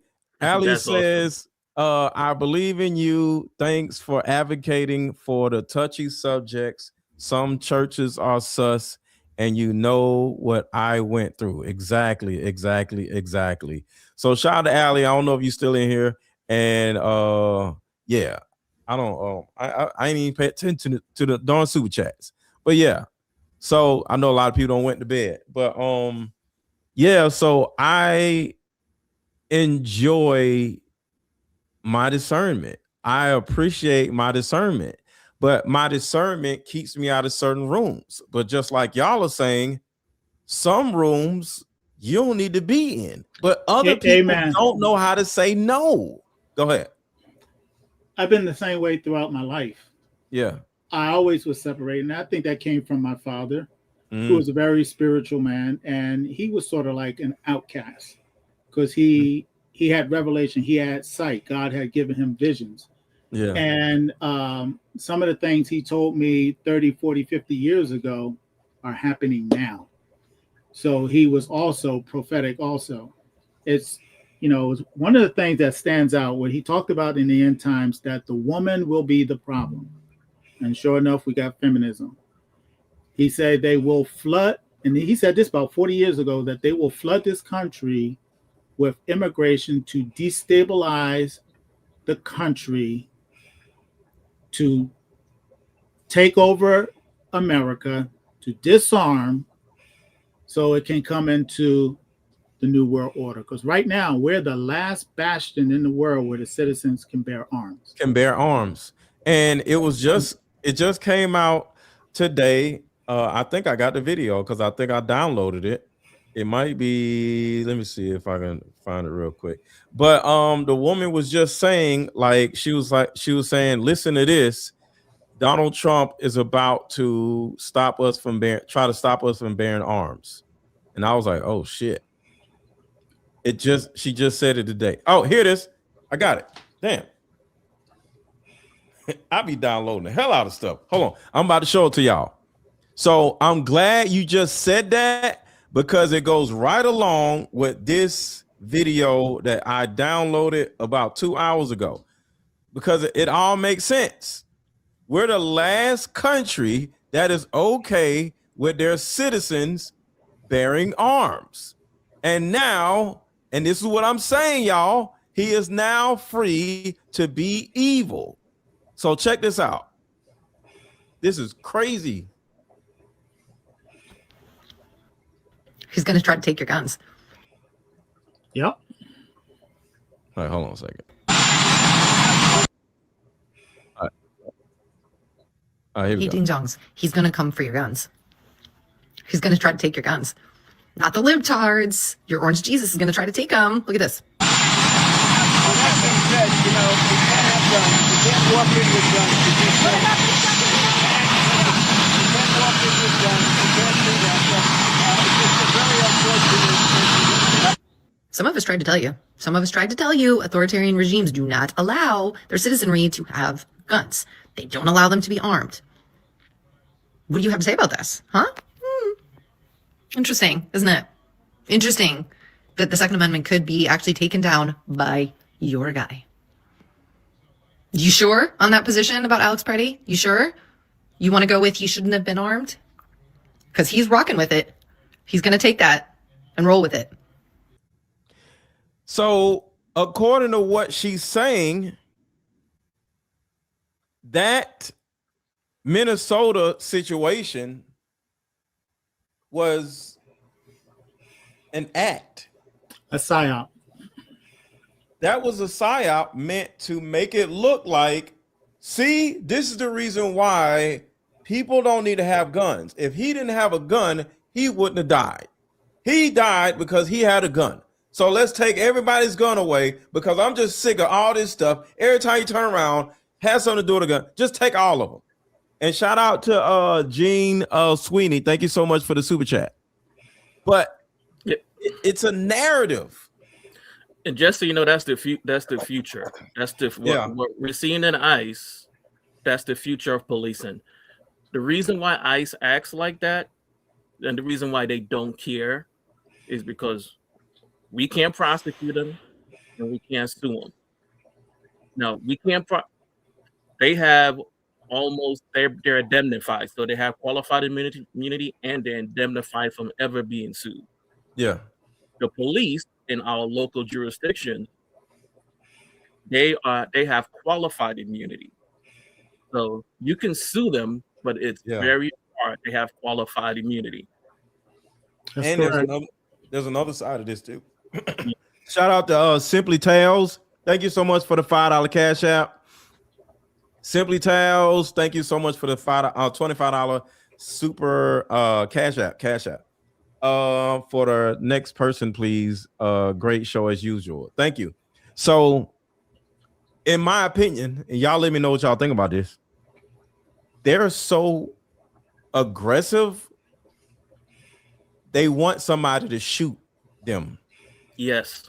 They're waiting on somebody like, you know what? No, I'm not with it. You better back off. Better pop, pop, pop, pop, pop. And then that's when our guns going to get taken away. Because somebody's going to be like, bro, what is you doing? And you're going to be like, yo, back off. I'm telling you now. And then he's going to be like, bop, bop, bop, bop, bop. And they're going to be like, take the guns away. Yeah, but that's when it's going to happen. Some people are seeing through the charade. Yes, they're trying to incite. Mm-hmm. They're inciting. I just responded to what's his name? He has a YouTube channel. He was an ex-police officer. And he said something that made me respond, because what I wanted to show him. Go ahead. The fat dude that be kissing ass. What is it? Officer Tatum? I don't. Tatum? No, not him. Dude? Okay. I was going. Okay. What I wanted to show him is that history is repeating itself, and that this is being staged so they can usher in the brown coats for the entire country. Yeah. ICE is that sample. Yep. Yep. And that's the precursor to the copycat that all your local police departments are going to employ that tactics. When Trump was running for president, he had proposed indemnifying local police, the way ICE is, so that you have no recourse at all. That he was proposing that. The reason why ICE are able to do it so brazenly is because we have no recourse. The police, your local police departments, they don't necessarily have a problem with the tactics that's being used. They have a problem with it being done so brazenly and indiscriminately. What is the difference whistleblower. Between, what is the difference between ICE and the police? ICE is federal. ICE is federal police. So you can sue your state and county police. It's very difficult because to get around qualified immunity is very difficult. Yeah.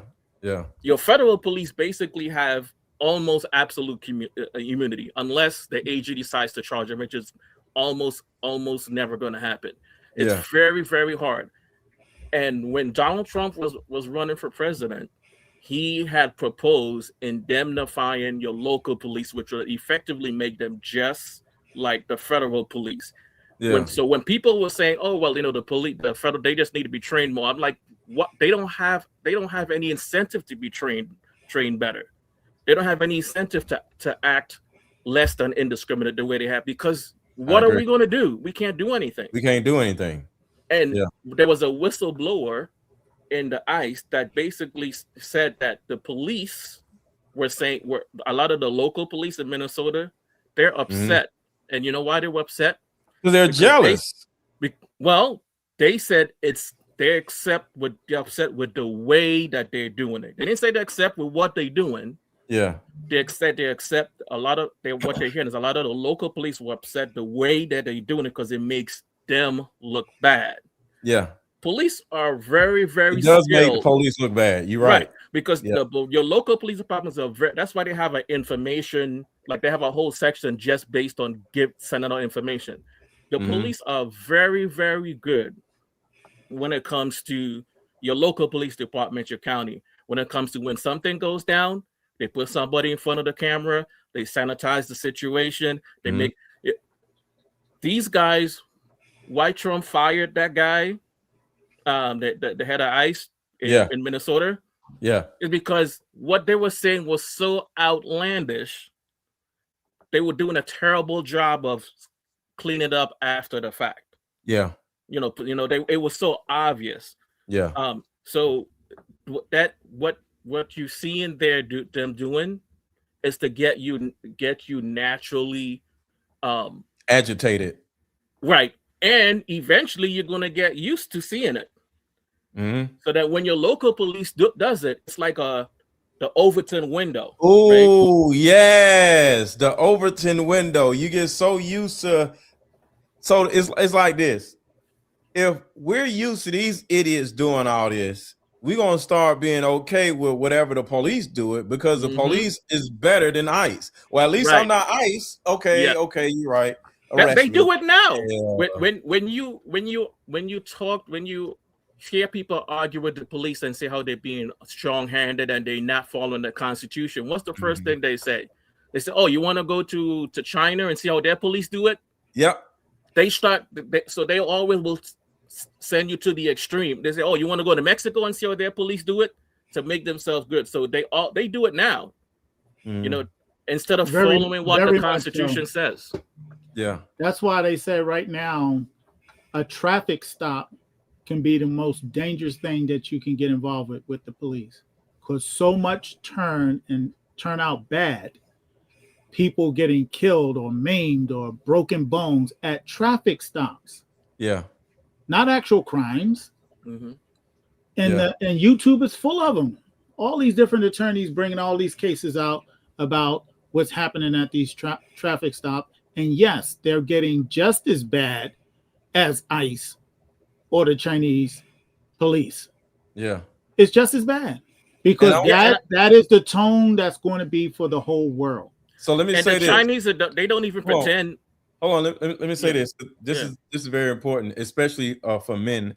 One of the most important books I've ever read in my life is Dale Carnegie's How to Win Friends and Influence People. Very good book. That book saved my life in so many different ways due to the fact that I know how to control another person's emotions. So as an example, because remember I said everything is a choice, and I'm not saying people who get hurt by the police is because of them, but you don't get what you want, you get what you negotiate, right? So when I get pulled over by the police, say I know I did something wrong, right? I'm just gonna be like, I know I did it. Yeah, I did it. Some people say never say that because you don't want to get out of a ticket. I don't care about the ticket. I don't want to die. So what I do is, and I don't say the same thing every time, but what I do is I let the police know, like, yo, I'm going to control your environment.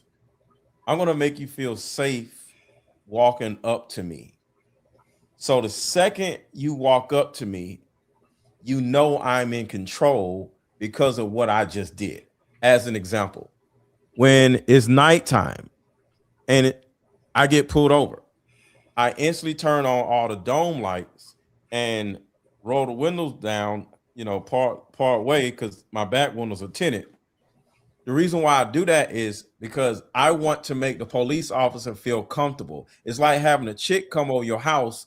You want to have some wine out or something like that so she can feel comfortable over your house. So I look at the police officer like a woman. So even though I don't want this police officer to pull me over, I got to do what I can to make this police officer feel comfortable, just like I would make a woman feel comfortable at my house. So I will be conversational because a police officer is trained to start you talking. So I'm going to start talking before you want me to talk. I'm going to ask you, hey, what's going on? What shift you working today? I'm going to ask you stuff. So, because they usually say, hey, where you going? I'm going to ask him where he going. You see what I'm saying? And me talking to him is so abnormal. He's going to be like, oh, okay, this guy ain't doing nothing. First of all, you want to throw him off the good thing about that is when you asking him questions, that means you weren't answering no questions. So you ain't incriminating yourself. I'm asking him questions. Yeah. You see what I'm saying? I'm in control. And the thing about it is police actually don't want to be in control. They want things to go like Smooth. easy, right? So the reason why police start pulling out their guns or you want to go to jail is because they're losing control, and threatening to take you out the car and all this other shit is them trying to gain control back because they're scared. Police are very scared because they have a hard job, not because they don't have a hard job. I'm sorry. Okay, my opinion is that they have a hard job. It's nowhere in hell I want to be walking up to random ass people cars. Can I just say one thing? Go ahead. If you Google the 10 most dangerous jobs, police are not going to be on there. That's not my point. Well, let me just hold on. Wait. Okay. Hold on. I'm sorry. Here's the thing. I didn't say it's a most dangerous job. Like being on the side of a building and wiping the windows is a more dangerous job. Cutting down trees with those tree cutting the thing that pick up the whole tree and all this other shit and that's a hard ass job. Oil drillings, that's a hard ass job, but that does not say that police don't have hard jobs.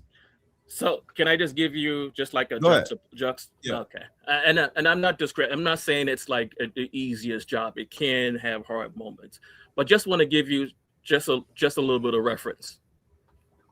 Truck drivers rank as a more dangerous job than police officers.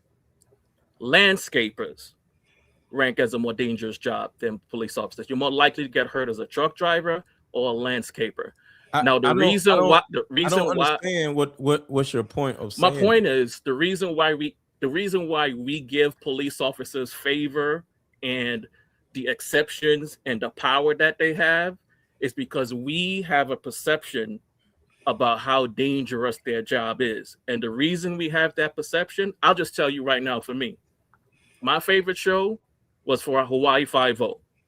Pick your favorite police show. Everybody has one. And in every episode, my guy, McGarrett, got shot at. Every episode. Subconsciously, I'm thinking police have a dangerous job. Hold on. You're deviating from the conversation. And respectfully, I want to be smart. Yeah. I don't care about who has a harder job. That's not the point. Like my whole point was utilizing the book. I make police officers feel comfortable. What do you do for a living, if you don't mind me asking? I'm in health insurance. Health insurance. Yeah. Somebody calling you wanting health insurance or dealing with health insurance, can they make your job easier by operating in a way that you want them to operate? Yeah, they can. Yeah.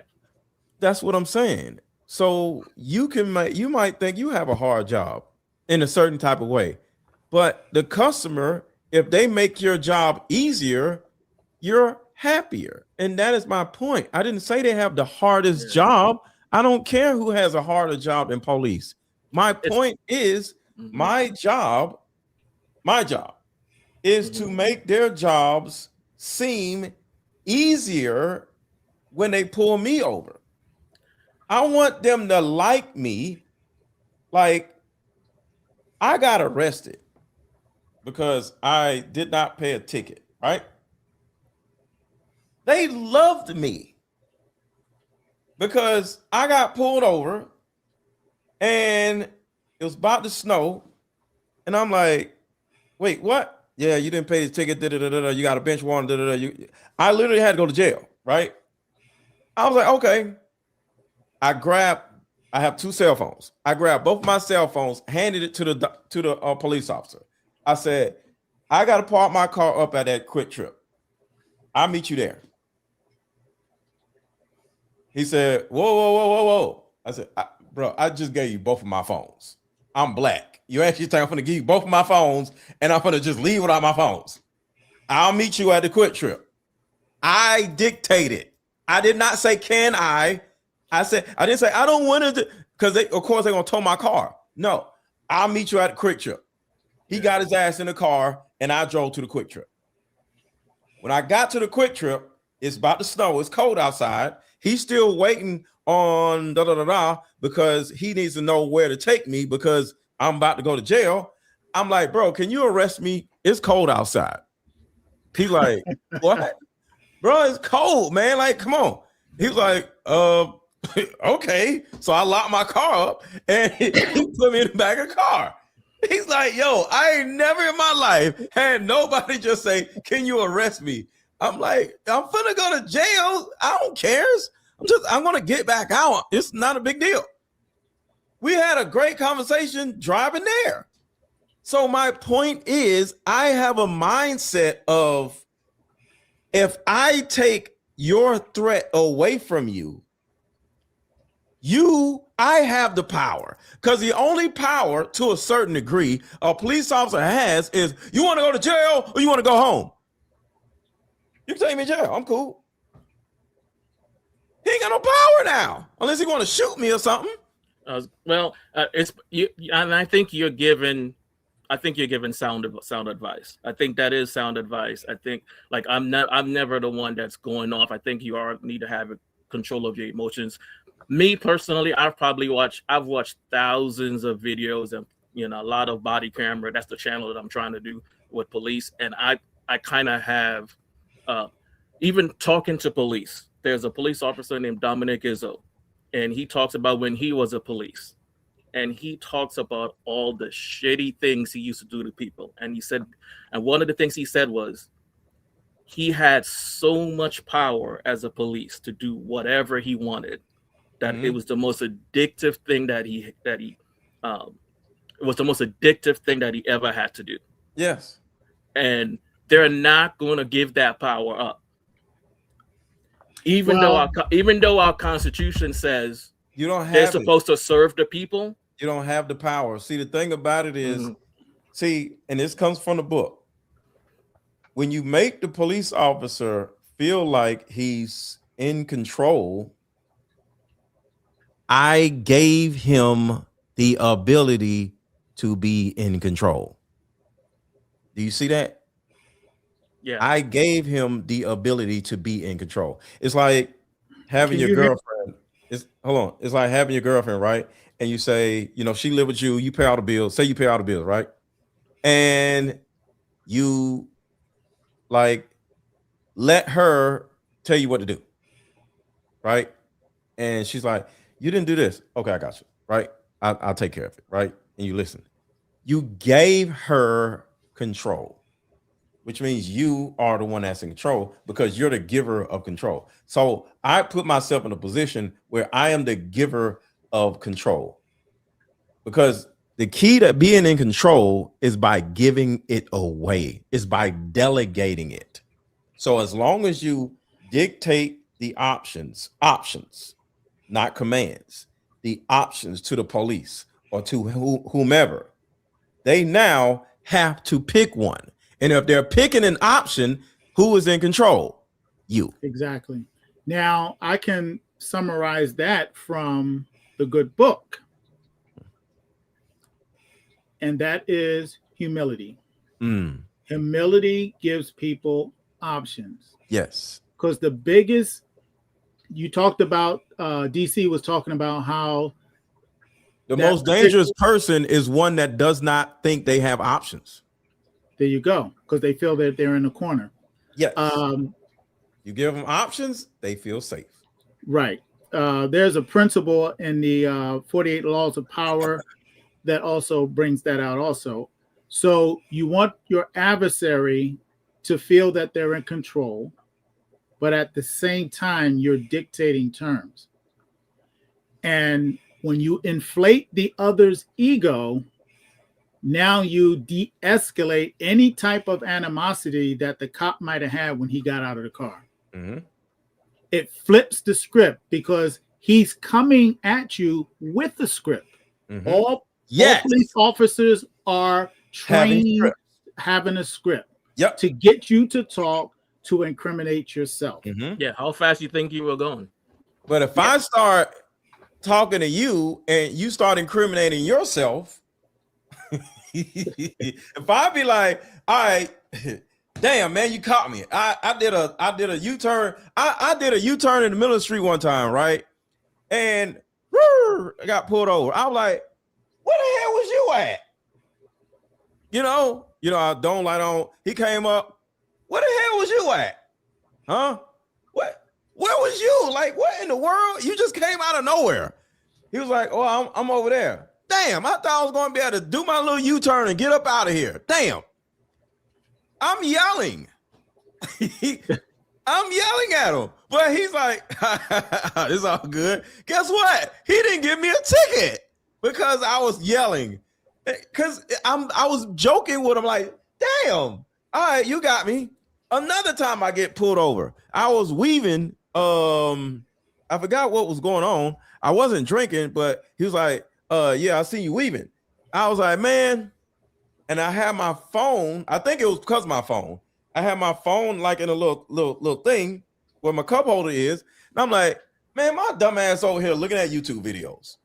I know it's against the law to have your phone looking at TV, but that's no type of ticket. That's a $15 ticket. So I'm like, I ain't gonna lie. I hope you're not in TV California.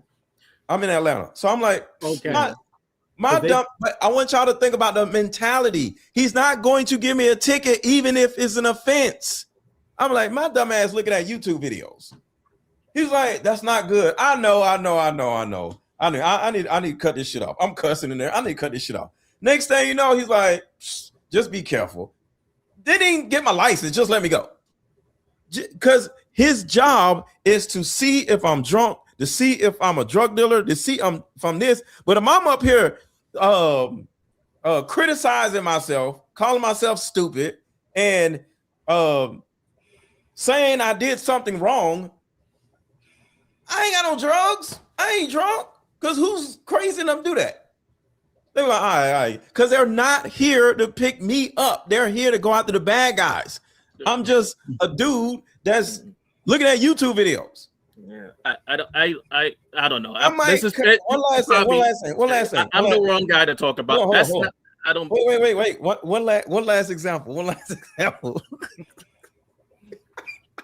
I'm dying. I get pulled over. It was a woman. Hey, la da da da. I'm like, I'm a little embarrassed. She's like, why? Look, I showed the phone. There's a girl twerking. I'm like, I'm over here looking at ass and I don't weed. I'm sorry.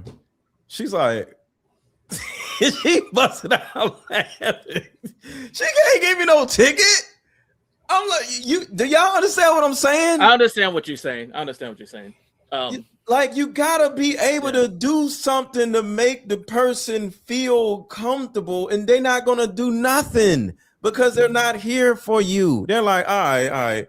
Yeah, I agree with everything you said, except that they're not here for you. You probably your reaction to control the interaction is what gets you out of tickets. So I agree with that. I disagree with that. Like, they're here for anyone that can advance their career, and in Hawaii, I'm not going to advance their career. Well, right, because I just to let you know, right, in Tennessee, 80% of the people that they pull over and charge with a DUI have no drugs in their system, but that doesn't affect them. They're not going to give me no DUI if I was in Tennessee, because I'm going to have them laughing. I'm too likable for you to. They didn't even want to lock me up when they locked me up. I told them to lock me up. Okay, I know what DC talking about, and it's actually a program that they're doing. This is why they get a high conviction rate. When they that's the most money they make. Hold on. Go ahead, bro. Okay, when they see out-of-state tax, so say for instance you're from Georgia and you're going to Tennessee, highway patrol more than likely will stop you. And they create DUIs. You might not even been drinking or anything. Now, some of the things that you've done in the past might work. By the way, in all my encounters also, I never got a ticket. So although I do mine's a little bit different from you, but the simple theme is to make them feel comfortable and put them in charge and give them options. I do the same. You give them options. And it has worked out for me also. But I have to agree with DC. There's certain places in this country where nothing means nothing. They just want to get the quota.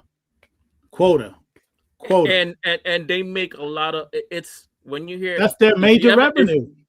Yeah, that's their major revenue. That's how they get advanced in their career. That's how they get notoriety. And it's not by DUI convictions.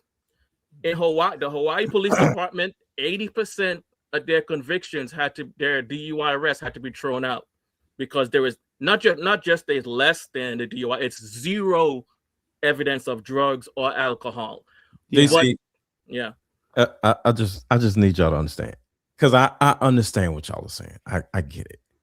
But I am the person. See, I'm the one man that is guaranteed to get in the draws and get out of tickets because I know how to talk to everybody. Okay? Those are the two things that I'm famous for. Like I know how to talk, so I don't care what it is. I'm going to get what I want. I'm going to get in something that I want or get out of something that I don't want. I can do it. That's all. I get it. And I do it similarly too. I don't have the humor and the charisma like you do. You're kind of like my older brother is the same way like you. I don't have the charisma. I've seen too much of them, but I don't get tickets too, but I think it's more to do with when I live closer to DC, to Washington, DC, I used to get pulled over all the time. I had guns pulled on me, and it wasn't like I was a criminal. I was going to school. As I moved further out into the suburbs, I got pulled over once in the last 20 years. I don't get pulled over. And I think it has to do with where you live and how the police act where you live. They know who to pick on. I got out of a situation where I was about to get killed.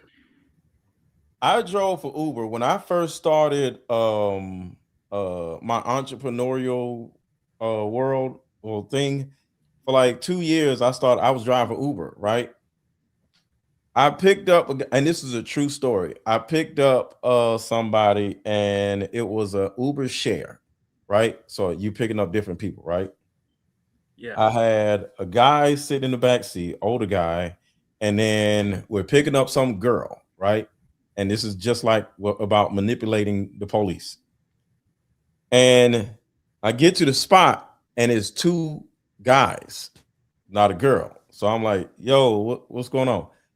Yeah, we get, and he gets in the car. I'm like, "Yo, it's a girl." Yeah, she called the Uber for us. I'm like, this is a share ride, and it's two of y'all. He said, it's okay. He got in the back seat. He got in the front seat. We're not doing this. So I'm like, all right, well, I'll take one of y'all, but one of y'all gotta get out. The dude in the back said, no, it's okay. Just drive. I said, it's not okay. One of y'all got to get out, right? The dude pull out a pow in the back seat and put it back to my head.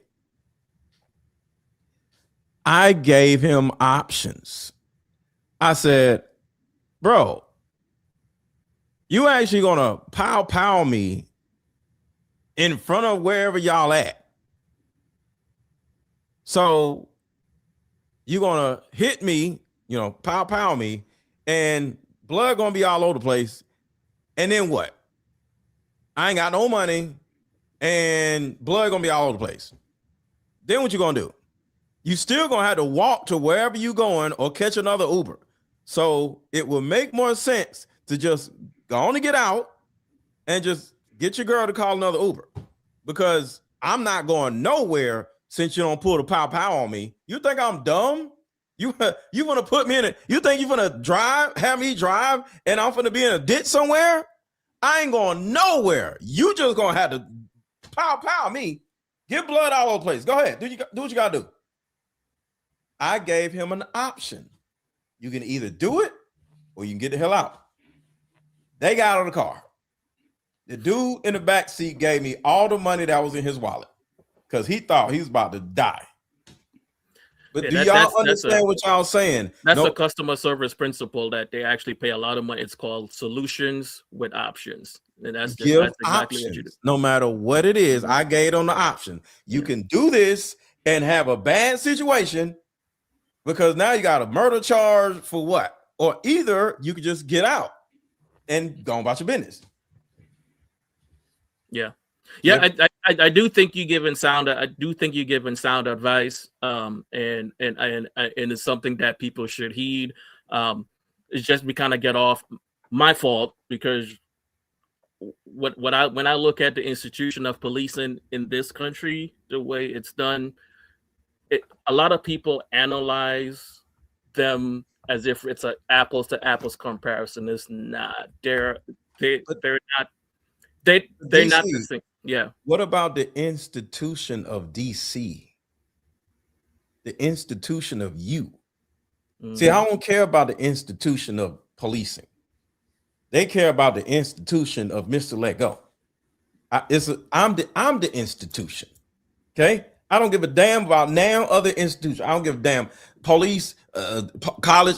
I don't give a shit. I'm the institution. All right. So they need to worry about the institution of me. I don't worry about the institution of them because I am in control of every environment I'm in. Period. So does that help out a little bit? It helps. It helps out a lot. Okay, now let me put some caution around this. Mm-hmm. What you're saying is spot on in a lot of things that I per se practice. Mm-hmm. But before I got to that point, there's a mindset that you have to develop to get to that point. Yes. And although the advice is good, I would say that 90% of the people are not ready to apply those principles. This has to be built up. It's because you have to train yourself. Their nervous system is totally different than mine. Exactly. You have to have a certain type of nervous system to operate when somebody got a blank to your head and they telling you to drive. Yeah. Other people, they'll just start driving and end up being put in a ditch. And because you start driving and they got a gun, oh yeah, they're gonna rob everybody in the car because now they can take you anywhere. Make this left, make this right. You know what I'm saying? But if I'm sitting in the middle of the street and it's cars all over the place, we at a gas station, they ain't finna shoot me right here. Like, get the hell out of my car. You feel me? But I'm not gonna say get the hell out of my car. I'm gonna paint a picture of what's going to happen if they pick option one. And then I'm gonna paint a picture that is even more delightful than one in option two. And that's gonna simply make them wanna pick option two. But if I don't have nervous system, I'm gonna be like, that's the majority of the voice people. is gonna be shaky, and they're not gonna believe me. You feel me? Yeah. Go ahead. Yeah, because even when like your private nobody is saying is true. Like even like you get pulled over about it, like the hair in the back of your neck starts standing up. You know, your heart starts and then they're gonna come over there. Start asking you questions. They I'm have not this shaking. gun. That's why very, very expensive attorneys will tell you shut your effing mouth and say as little as possible. Exactly. I say the most as possible. And maybe we can get to where you're at. Because the one thing they want to know is if they can catch you inebriated. So the more I talk, the more they can smell my breath, the more they can like listen to my tonality. And because of my nervous system that other people don't have, I'm not jittery and I'm not shaky and I'm not scared. So they don't notice anything about me, so they leave me alone. So somebody else, yes. You're not typical. Like you're exactly like my you're like my older brother that lives in Miami. Anytime he gets pulled over, the cops end up starting laughing. But that's how he is everywhere he goes. He lights up a room. It doesn't matter where he goes. And that's that's not typical. That's why I say I had to caution that, because I can see based on his personality and the psychology he's using. This is something that my father taught me very, very young. He said about 95% of life is psychological and the remaining is physical. You master. Biological, though. Can I change that for you? It's Well, biological. they go hand in hand. It actually goes hand in hand because the psychological affects the biological. You know, the thoughts and the neurons and everything that are, they go together. Everything biological is psychological because your biology controls everything. Your amygdala and you know the way your brain wiring. So the psychological side is kind of like the now. The biological side is the precursor. No, well, some people would listen. Go ahead. So if I can change my biology by understanding that I'm in control of my nervous system, right? When I get in a situation, I don't have to use psychology because I'm already there with the biology. See, a lot of things about tonality is about mannerism, right? And it's about body language. If you don't have those three, you can do all the psychological shit you want. They're not going to believe you. You're just going to be saying a whole bunch of cool stuff. Mr. Let Go. All those things you just mentioned, how do they affect the other person psychologically? All those things that they witness in you has a psychological effect on them. Some people, that's their psychology on me. My biology starts. See, remember, I'm talking about biology, my body, how I sit, how I see. I mean, how I look at the person, your posture, my posture, how I move my hands. You know, I don't sit there like, yes, sir, no, sir. I don't do nothing with my hands. I'm like, I'm not gonna be sitting here, show me your hands. I've never had nobody tell me show my hands. So it's about how I move and it makes them feel comfortable. So I'm affecting their psychology because of my biology. Everything is about physiological first before psychological. Psychological is after physiological. Okay, now some people would look at it a different way. They would say the spiritual affects the physical, the spiritual affects the biological, the spiritual affects the psychological. Because you take the spirit away, the body has no function. It all starts with, because this body is only a shell of your spirit. Yeah. But you get what I'm saying. I think I get what you're saying. I think what he's saying is basically like your psyche. Like for me, you guys can probably tell I'm a little bit chubby. My psyche, like when I get stressed, I eat sugar. Mm-hmm. So I need to control that. You know, I need to control being stressed all the time. I'll eat sugar. I put on weight, and now that affects my biology. You know, can I say something? Exactly. Can I say something? Yeah. Do you know why you're stressed? I know my stressors.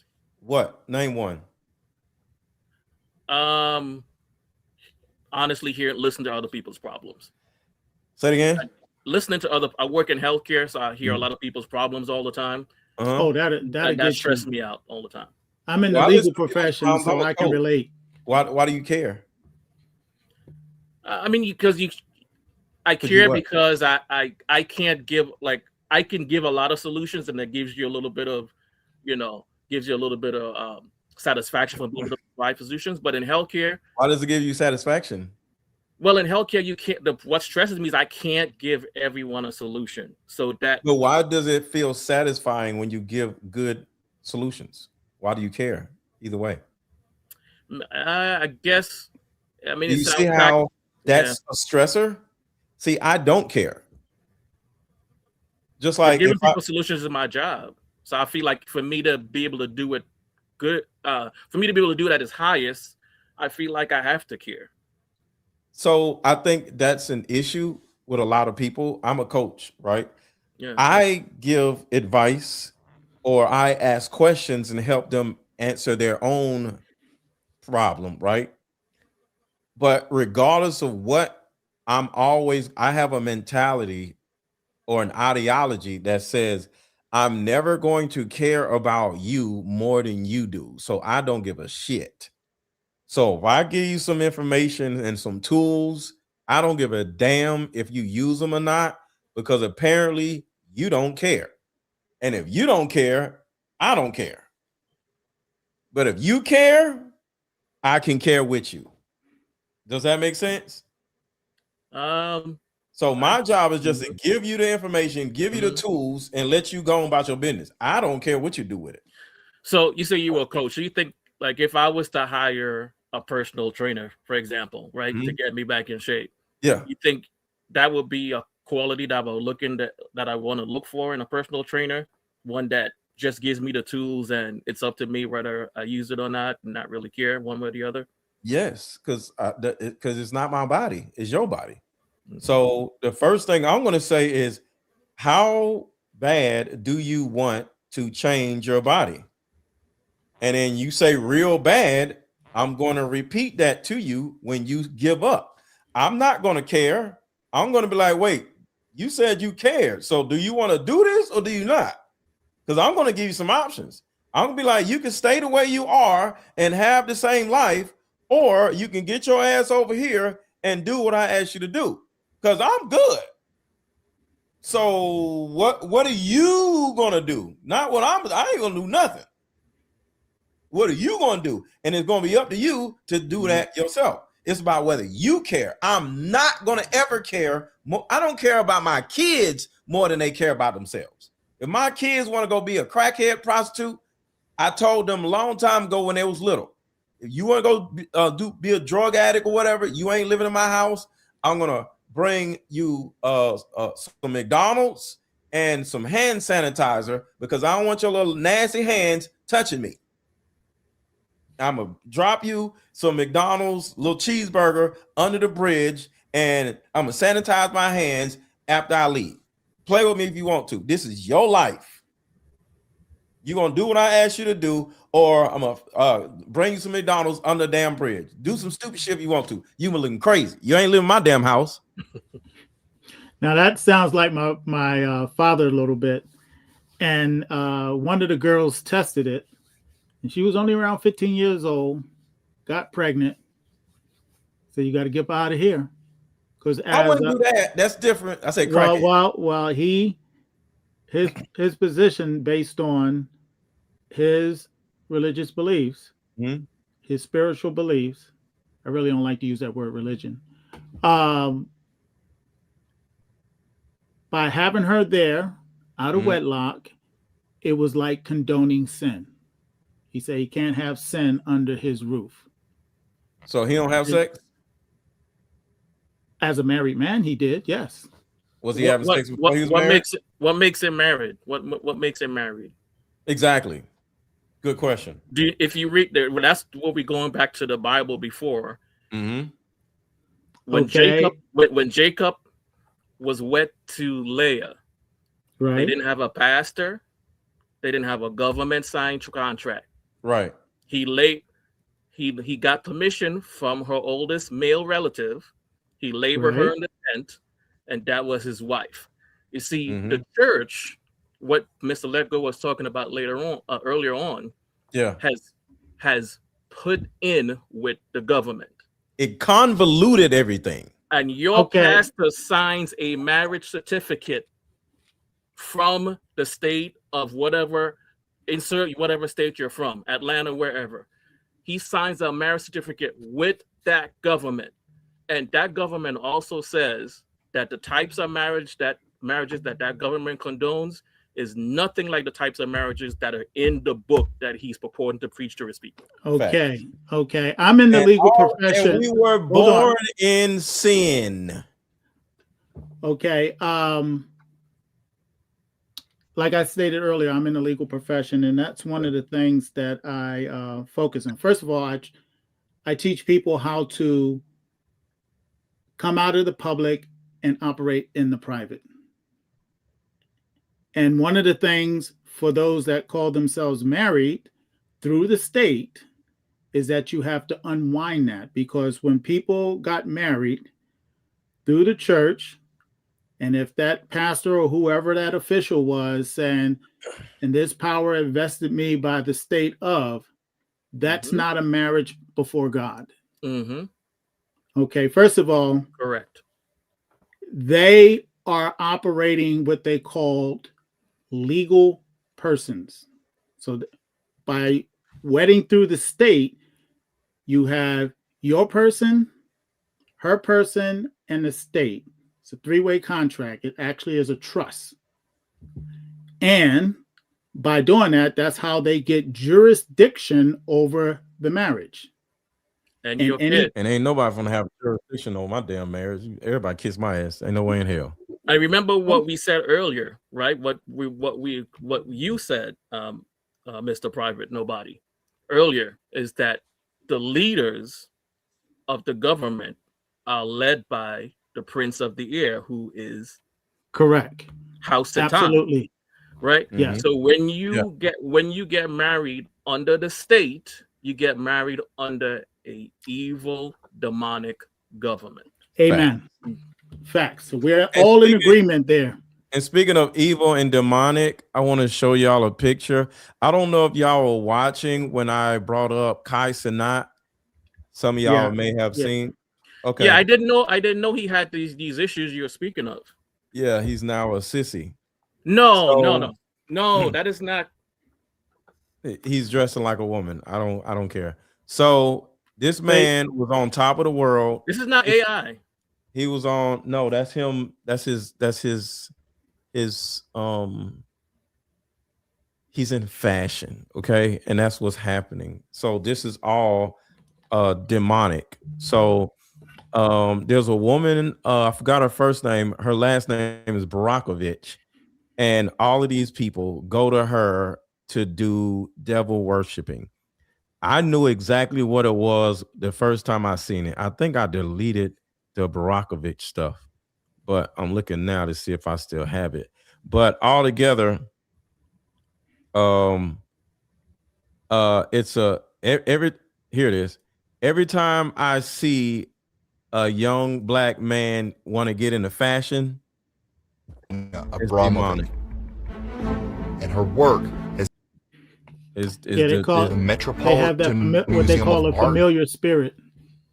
Yeah, it's all demonic. Her name is Marina Abramovic, and her work has been featured everywhere from the Metropolitan Museum of Art to a Microsoft commercial. But who is she, and why does she possess such enigmatic appeal to the world's elite? I am obsessed with this woman. She is so incredible. It's time we investigate who really is. Which I had opposed. Have to sign the contract with me. They have to give me the. So, and I'm not just being all over the place. I'm just giving y'all another example of when it looks like a duck, quacks like a duck, it's a demon. Okay. This young man is now possessed by the evil people. It's over. So same thing with Charlie Kirk. It is over. I see it instantly. It's done. He's probably going to be dead in the next 2 years. Because they either going to kill him or either he's going to end up on crack or some shit. It always happens. Kids watch him.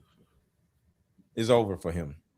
I would suggest you to tell your kids that he's no longer him. It's over. Yep. He's gonna be running down the side of a freeway with drawers on. Who was just run down the side of the freeway with drawers on? The sissy country black dude. What's his name? The sissy country.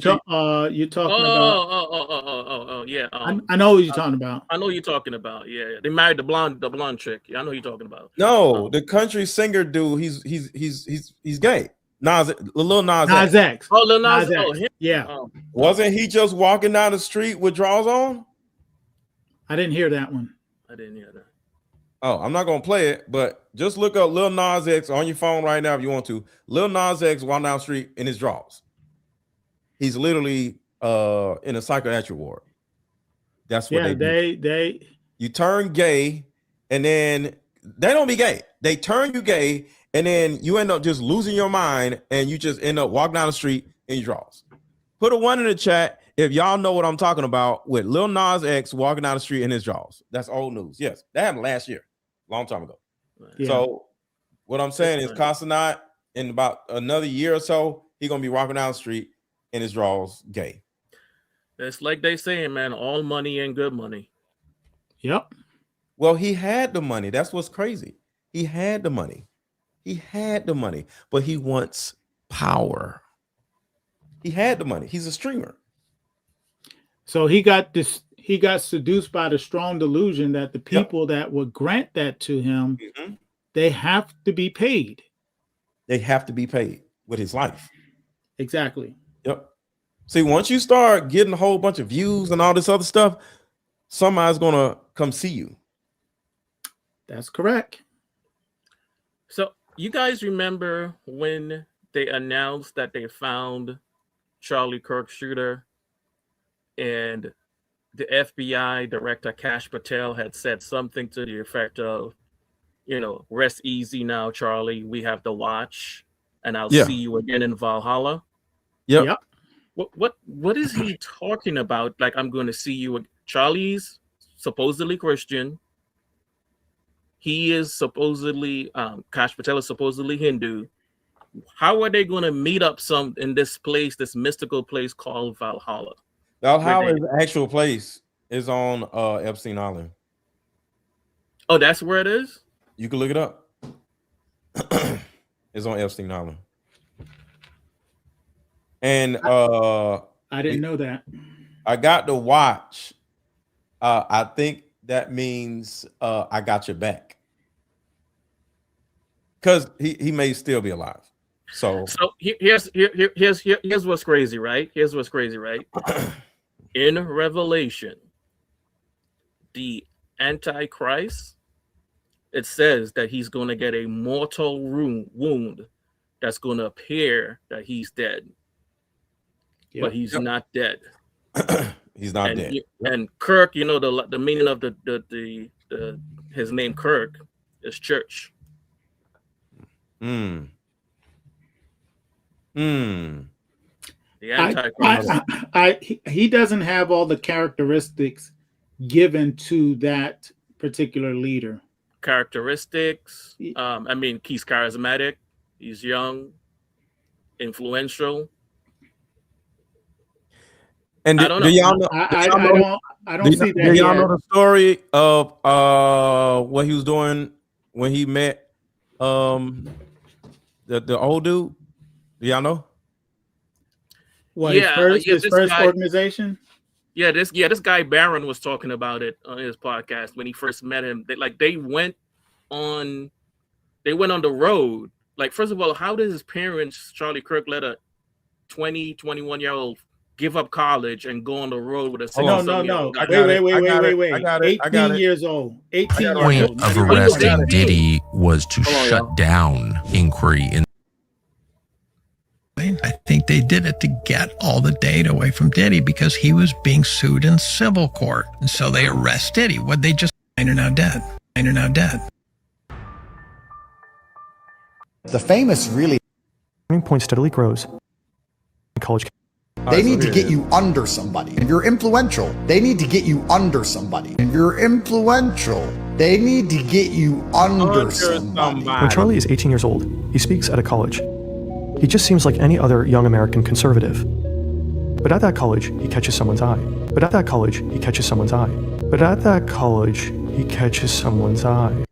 It's always going to be somebody that's going to come see you.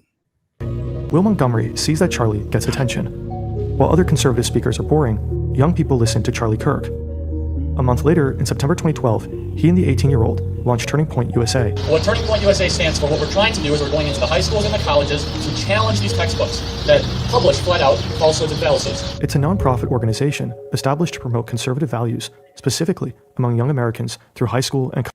And at this particular time, Candace Owens admitted that she had a handler. She didn't realize it at first. Huh? She didn't realize it initially. She didn't realize it. Put a one in the chat if y'all remember when Candace Owens admitted that she had a handler and she didn't know about it. college campuses. I'm only 19 years old. I'm fighting this fight every single day. I get through to college campuses, high schools. I debate professors. I debate socialists. It's not an immediate success, but Turning Point steadily grows into something larger than Charlie. We'll probably recruit 4,000 to 5,000 new students, collect their data. We'll probably recruit 4,000 to 5,000 new students, collect their data. We'll probably recruit 4,000 to 5,000 new students, collect their data. See, that's who Charlie Kirk was then. He was a quirky, weirdo cornball that was being used by this old man, and he's collecting thousands of students' data, and the old man was selling it to IHOP, and IHOP was giving him money, and they were using the money that they got from IHOP to run Turning Point USA.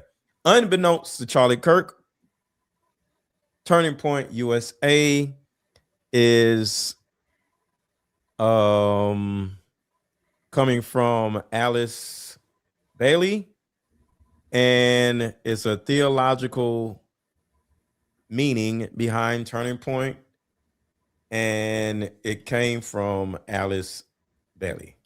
Now I'm wondering, because Candace showed today there were a line of people that all knew each other. So this happenstance of, seeing Charlie at 18 appears to be hogwash, because they have been monitoring him already. He went to these special schools, etc. Yeah. I'm wondering if they knew the person that you just mentioned. Huh? His dad worked for Trump. I didn't know that. Yep. Okay. So it's all tied together. Mm-hmm. These are Satan's kids. Yep. These are Satan's what I've kids. been saying from day one is Charlie Kirk's dad worked with Donald Trump, and it had something to do with the Trump Towers. Helped them design it, build it, some shit. I don't know. Right. But yeah, so Alice Bailey, she is the creator of the 10-point plan to destroy Christianity. So Charlie Kirk and everything having to do with Turning Point USA is a demonic cult that is meant to literally take over the world, along with Donald Trump. But a lot of what she's talking about was already outlined by me. No, by Aleister Crowley. The head of the Church of Satan. A lot of people follow his works also. But that was one of his premier thing, was to destroy Christianity. And he had a plan on how they are to do it. Yeah. And then the Zionists, which is a branch of that also, had their points to destroy Christianity.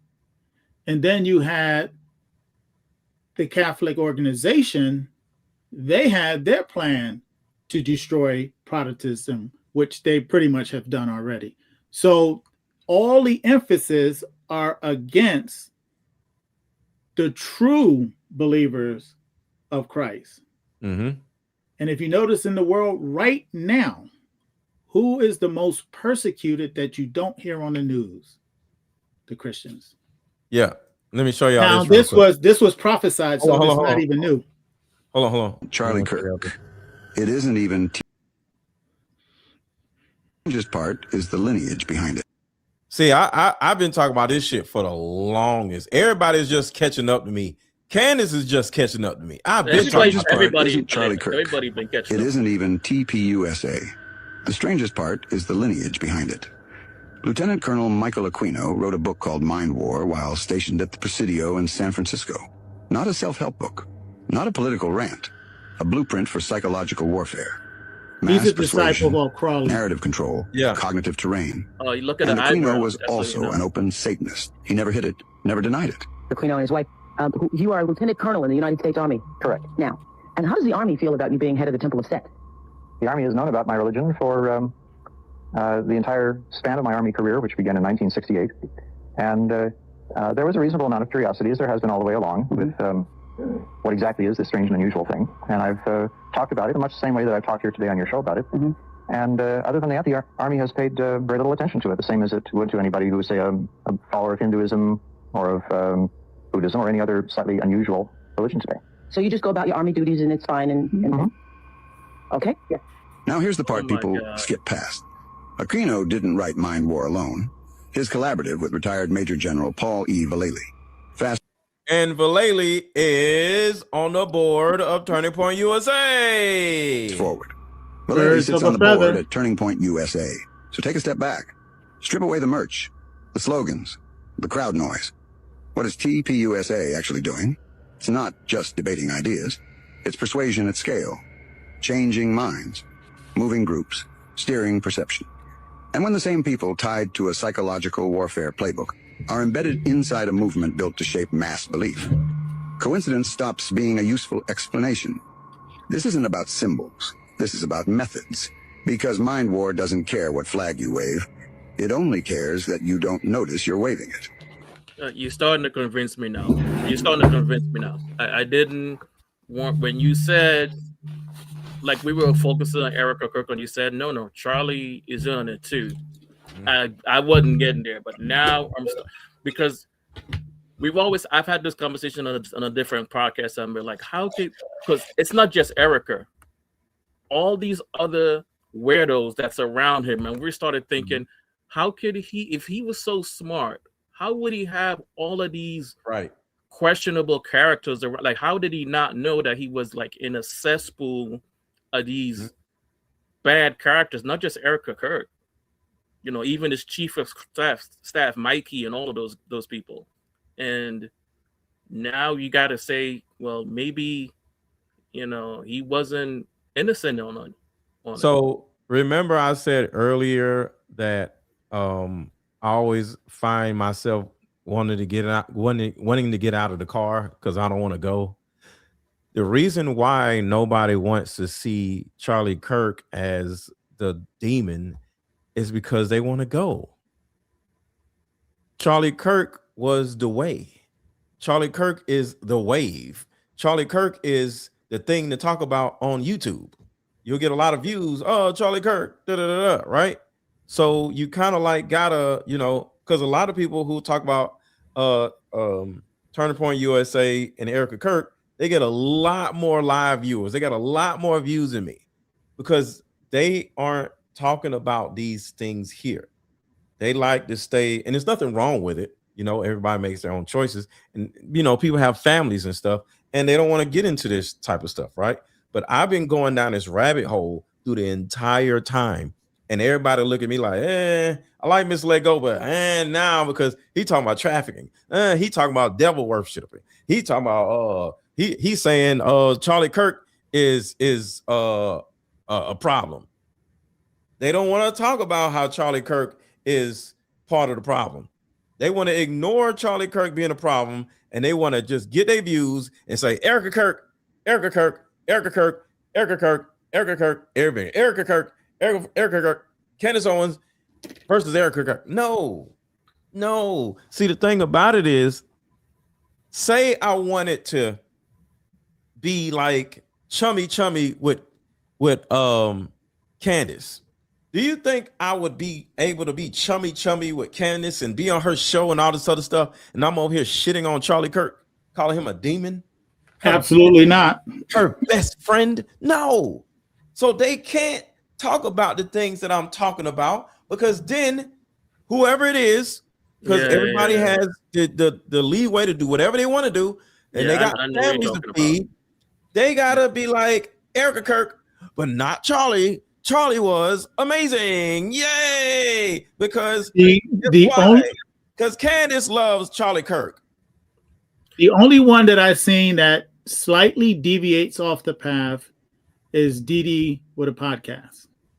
Yeah, he doesn't eat. He doesn't drink everything. Yes, he's super dope. And they don't talk about him either. The two people that none of them ever talk about is me and Didi with a podcast. You never hear him say our names. They talk about Carson and all that. Actually, Didi is starting to be talked about now, but for a long time he wasn't. You get what I'm saying, though, right? Yeah. I just gotta give you a shout out, Mr. Lego. Like, I remember the first time it happened, and you started talking about the rogue mic, and that was your theory. and you never got off of it. Now, you know, everybody, like, there are more and more, you know, really, really big podcasters. Everybody talking about it. Everybody like, you know what? I don't think he actually got shot anymore. Now I think it's the mic, you know. And I remember when it first came out, there were people that tried to get you off of that, and they were talking about, you know, and all, you know, they were trying to make it sound like it's, you know, pie in the sky. But it all came to me. When did you You're the first say one I it, heard saying that. When Candace is saying Truman Show over and over again, I'm the one who brought up the Truman Show. Yeah, there's a lot of things that you brought up first. Yes. I did 3 videos on the Truman Show, like way back then. Now And everybody want to talk about the Truman Show. Right, and nobody's bringing nobody want to call your name. Mike, You're like the Candyman. Nobody want to call your name. It's okay. Now, if you're talking about Truman Show, now you bring up the possibility he might not be dead. And I said that too. I'm the only one who's saying that he may not be dead. I'm the one who said that. I got to go back and watch the Truman Show then. Oh, you didn't? Oh my God. Yeah. Did you? Oh. I got to get the reference. Oh, you didn't know the Truman Show. Oh my God. Yeah. Please go watch the Truman Show. But it's 1:30 in the morning. I'm about to go to bed. This was really great. I ain't even pay attention. Like, this was so much of a great conversation. I didn't realize how late it was. Same here. Well, yeah, man, I appreciate y'all being here, man. This was great, man. I just loved just dropping a link and having people come up and just have these conversations. So yeah, this was great. It was great. Well, the only reason why I came up is because you were speaking on things that nobody else is speaking on, and it resonated with me because I had similar thoughts. Yeah. And hey, thanks for the free coaching too, man. Now I gotta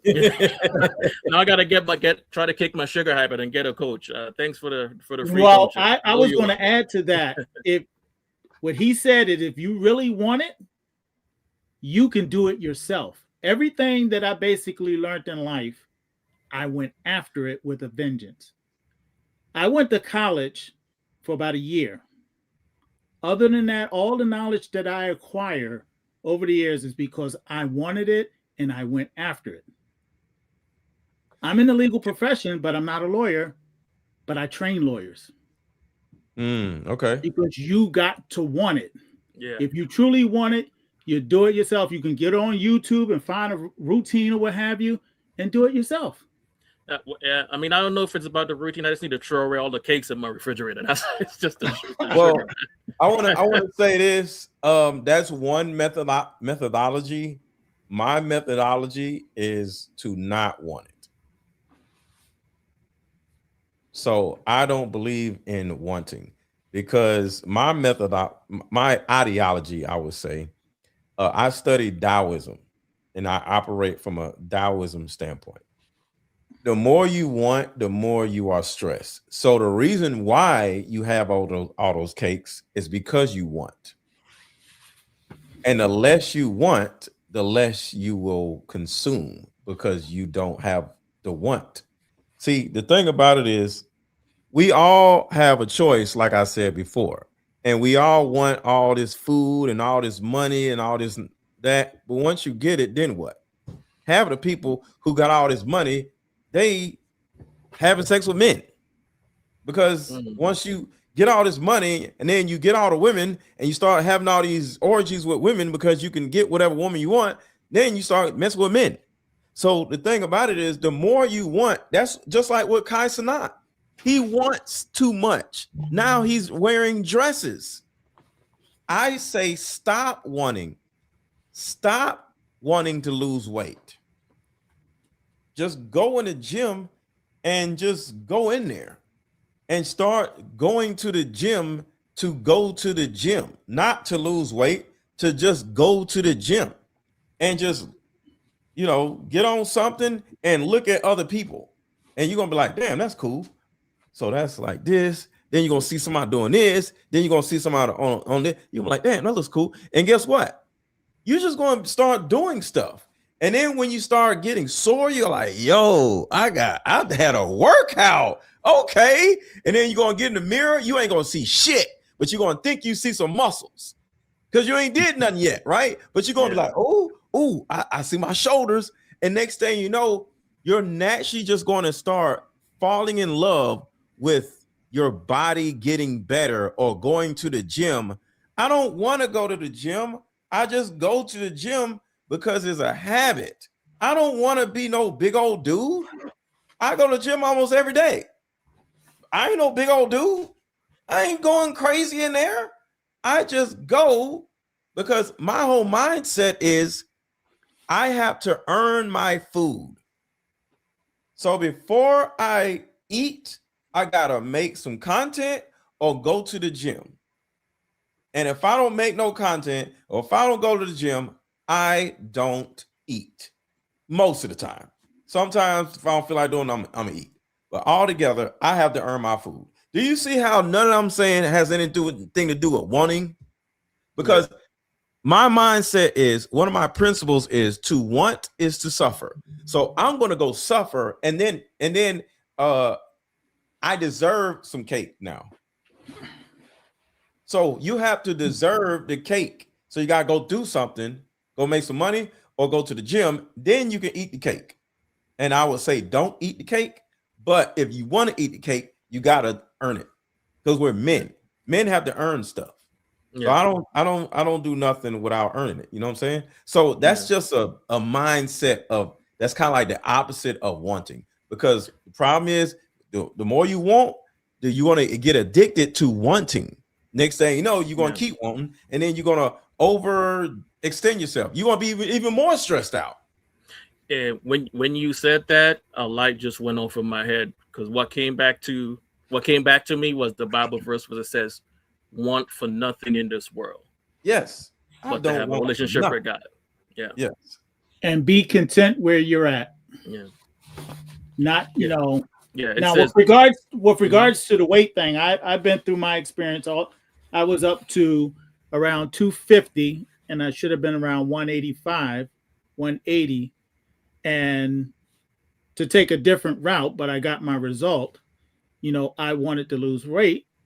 I researched the matter, and I found out that 70% of weight loss is just simply eating less because we eat too much.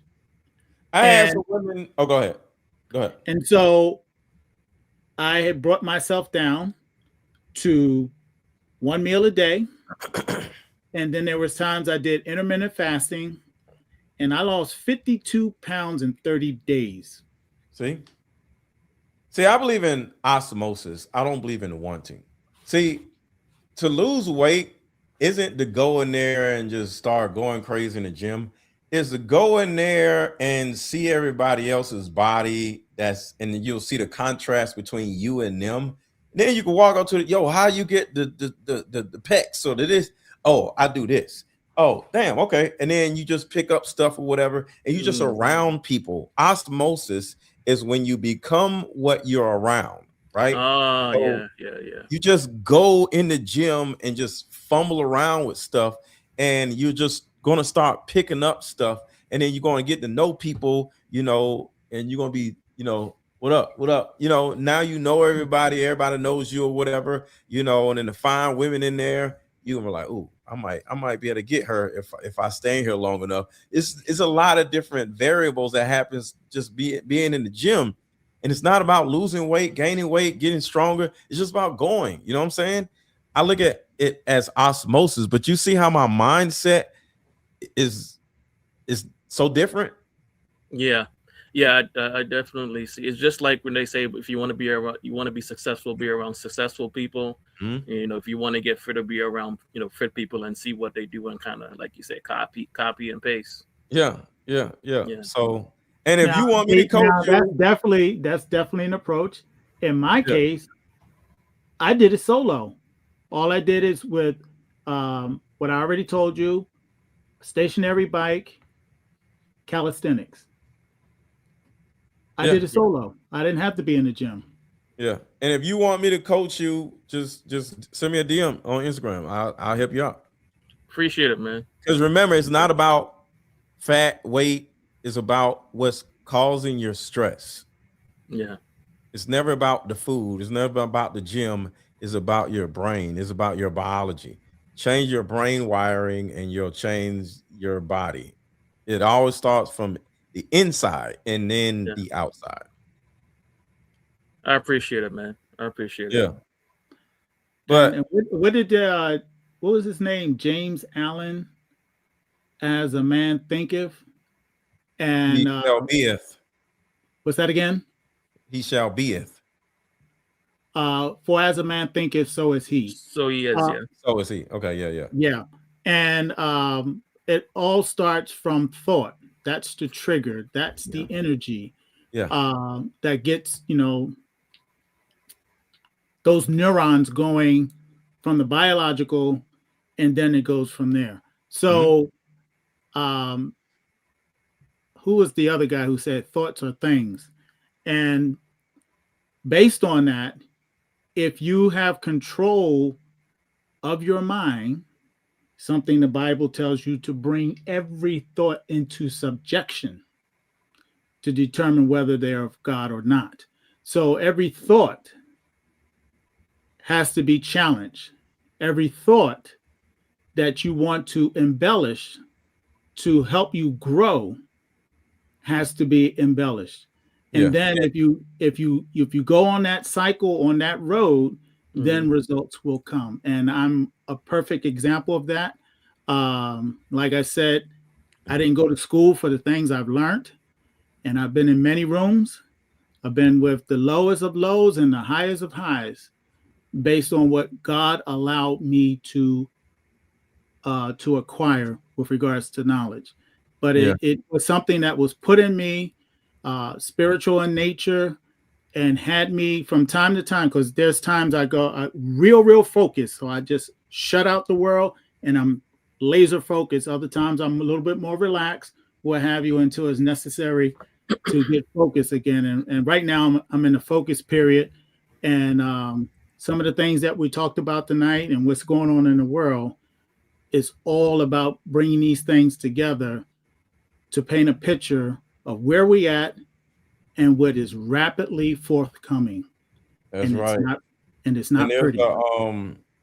A mentor of mine, parasocial mentor, is Bruce Lipton. He wrote a book called The Biology of Belief. If you believe it, your cells would create it for you. Bruce Lipton. If you believe, Bruce Lipton, Lipton, The Biology of Belief. See, everything starts in your brain. So if you believe that you can do it, if you believe that you can lift like 300 pounds, you can lift 300 pounds at some point. Like look at Anatoly. This guy must be 180 pounds, picking up 500-600 pounds. Oh, you seen that? That's exactly who I was about to talk about. It's guys that are my size. They can lift 500 pounds. All you gotta do is go in there and just keep lifting. At some point, you'll lift it because it's not that serious. But y'all have a good rest of y'all night. I appreciate y'all. Alrighty. Great. Thank you. Y'all are always welcome, any other time. All right. Peace be with you all. All right. Y'all have a good night. And the chat. Good night. All right. And shout out to the chat for hanging out with us. I know it's late.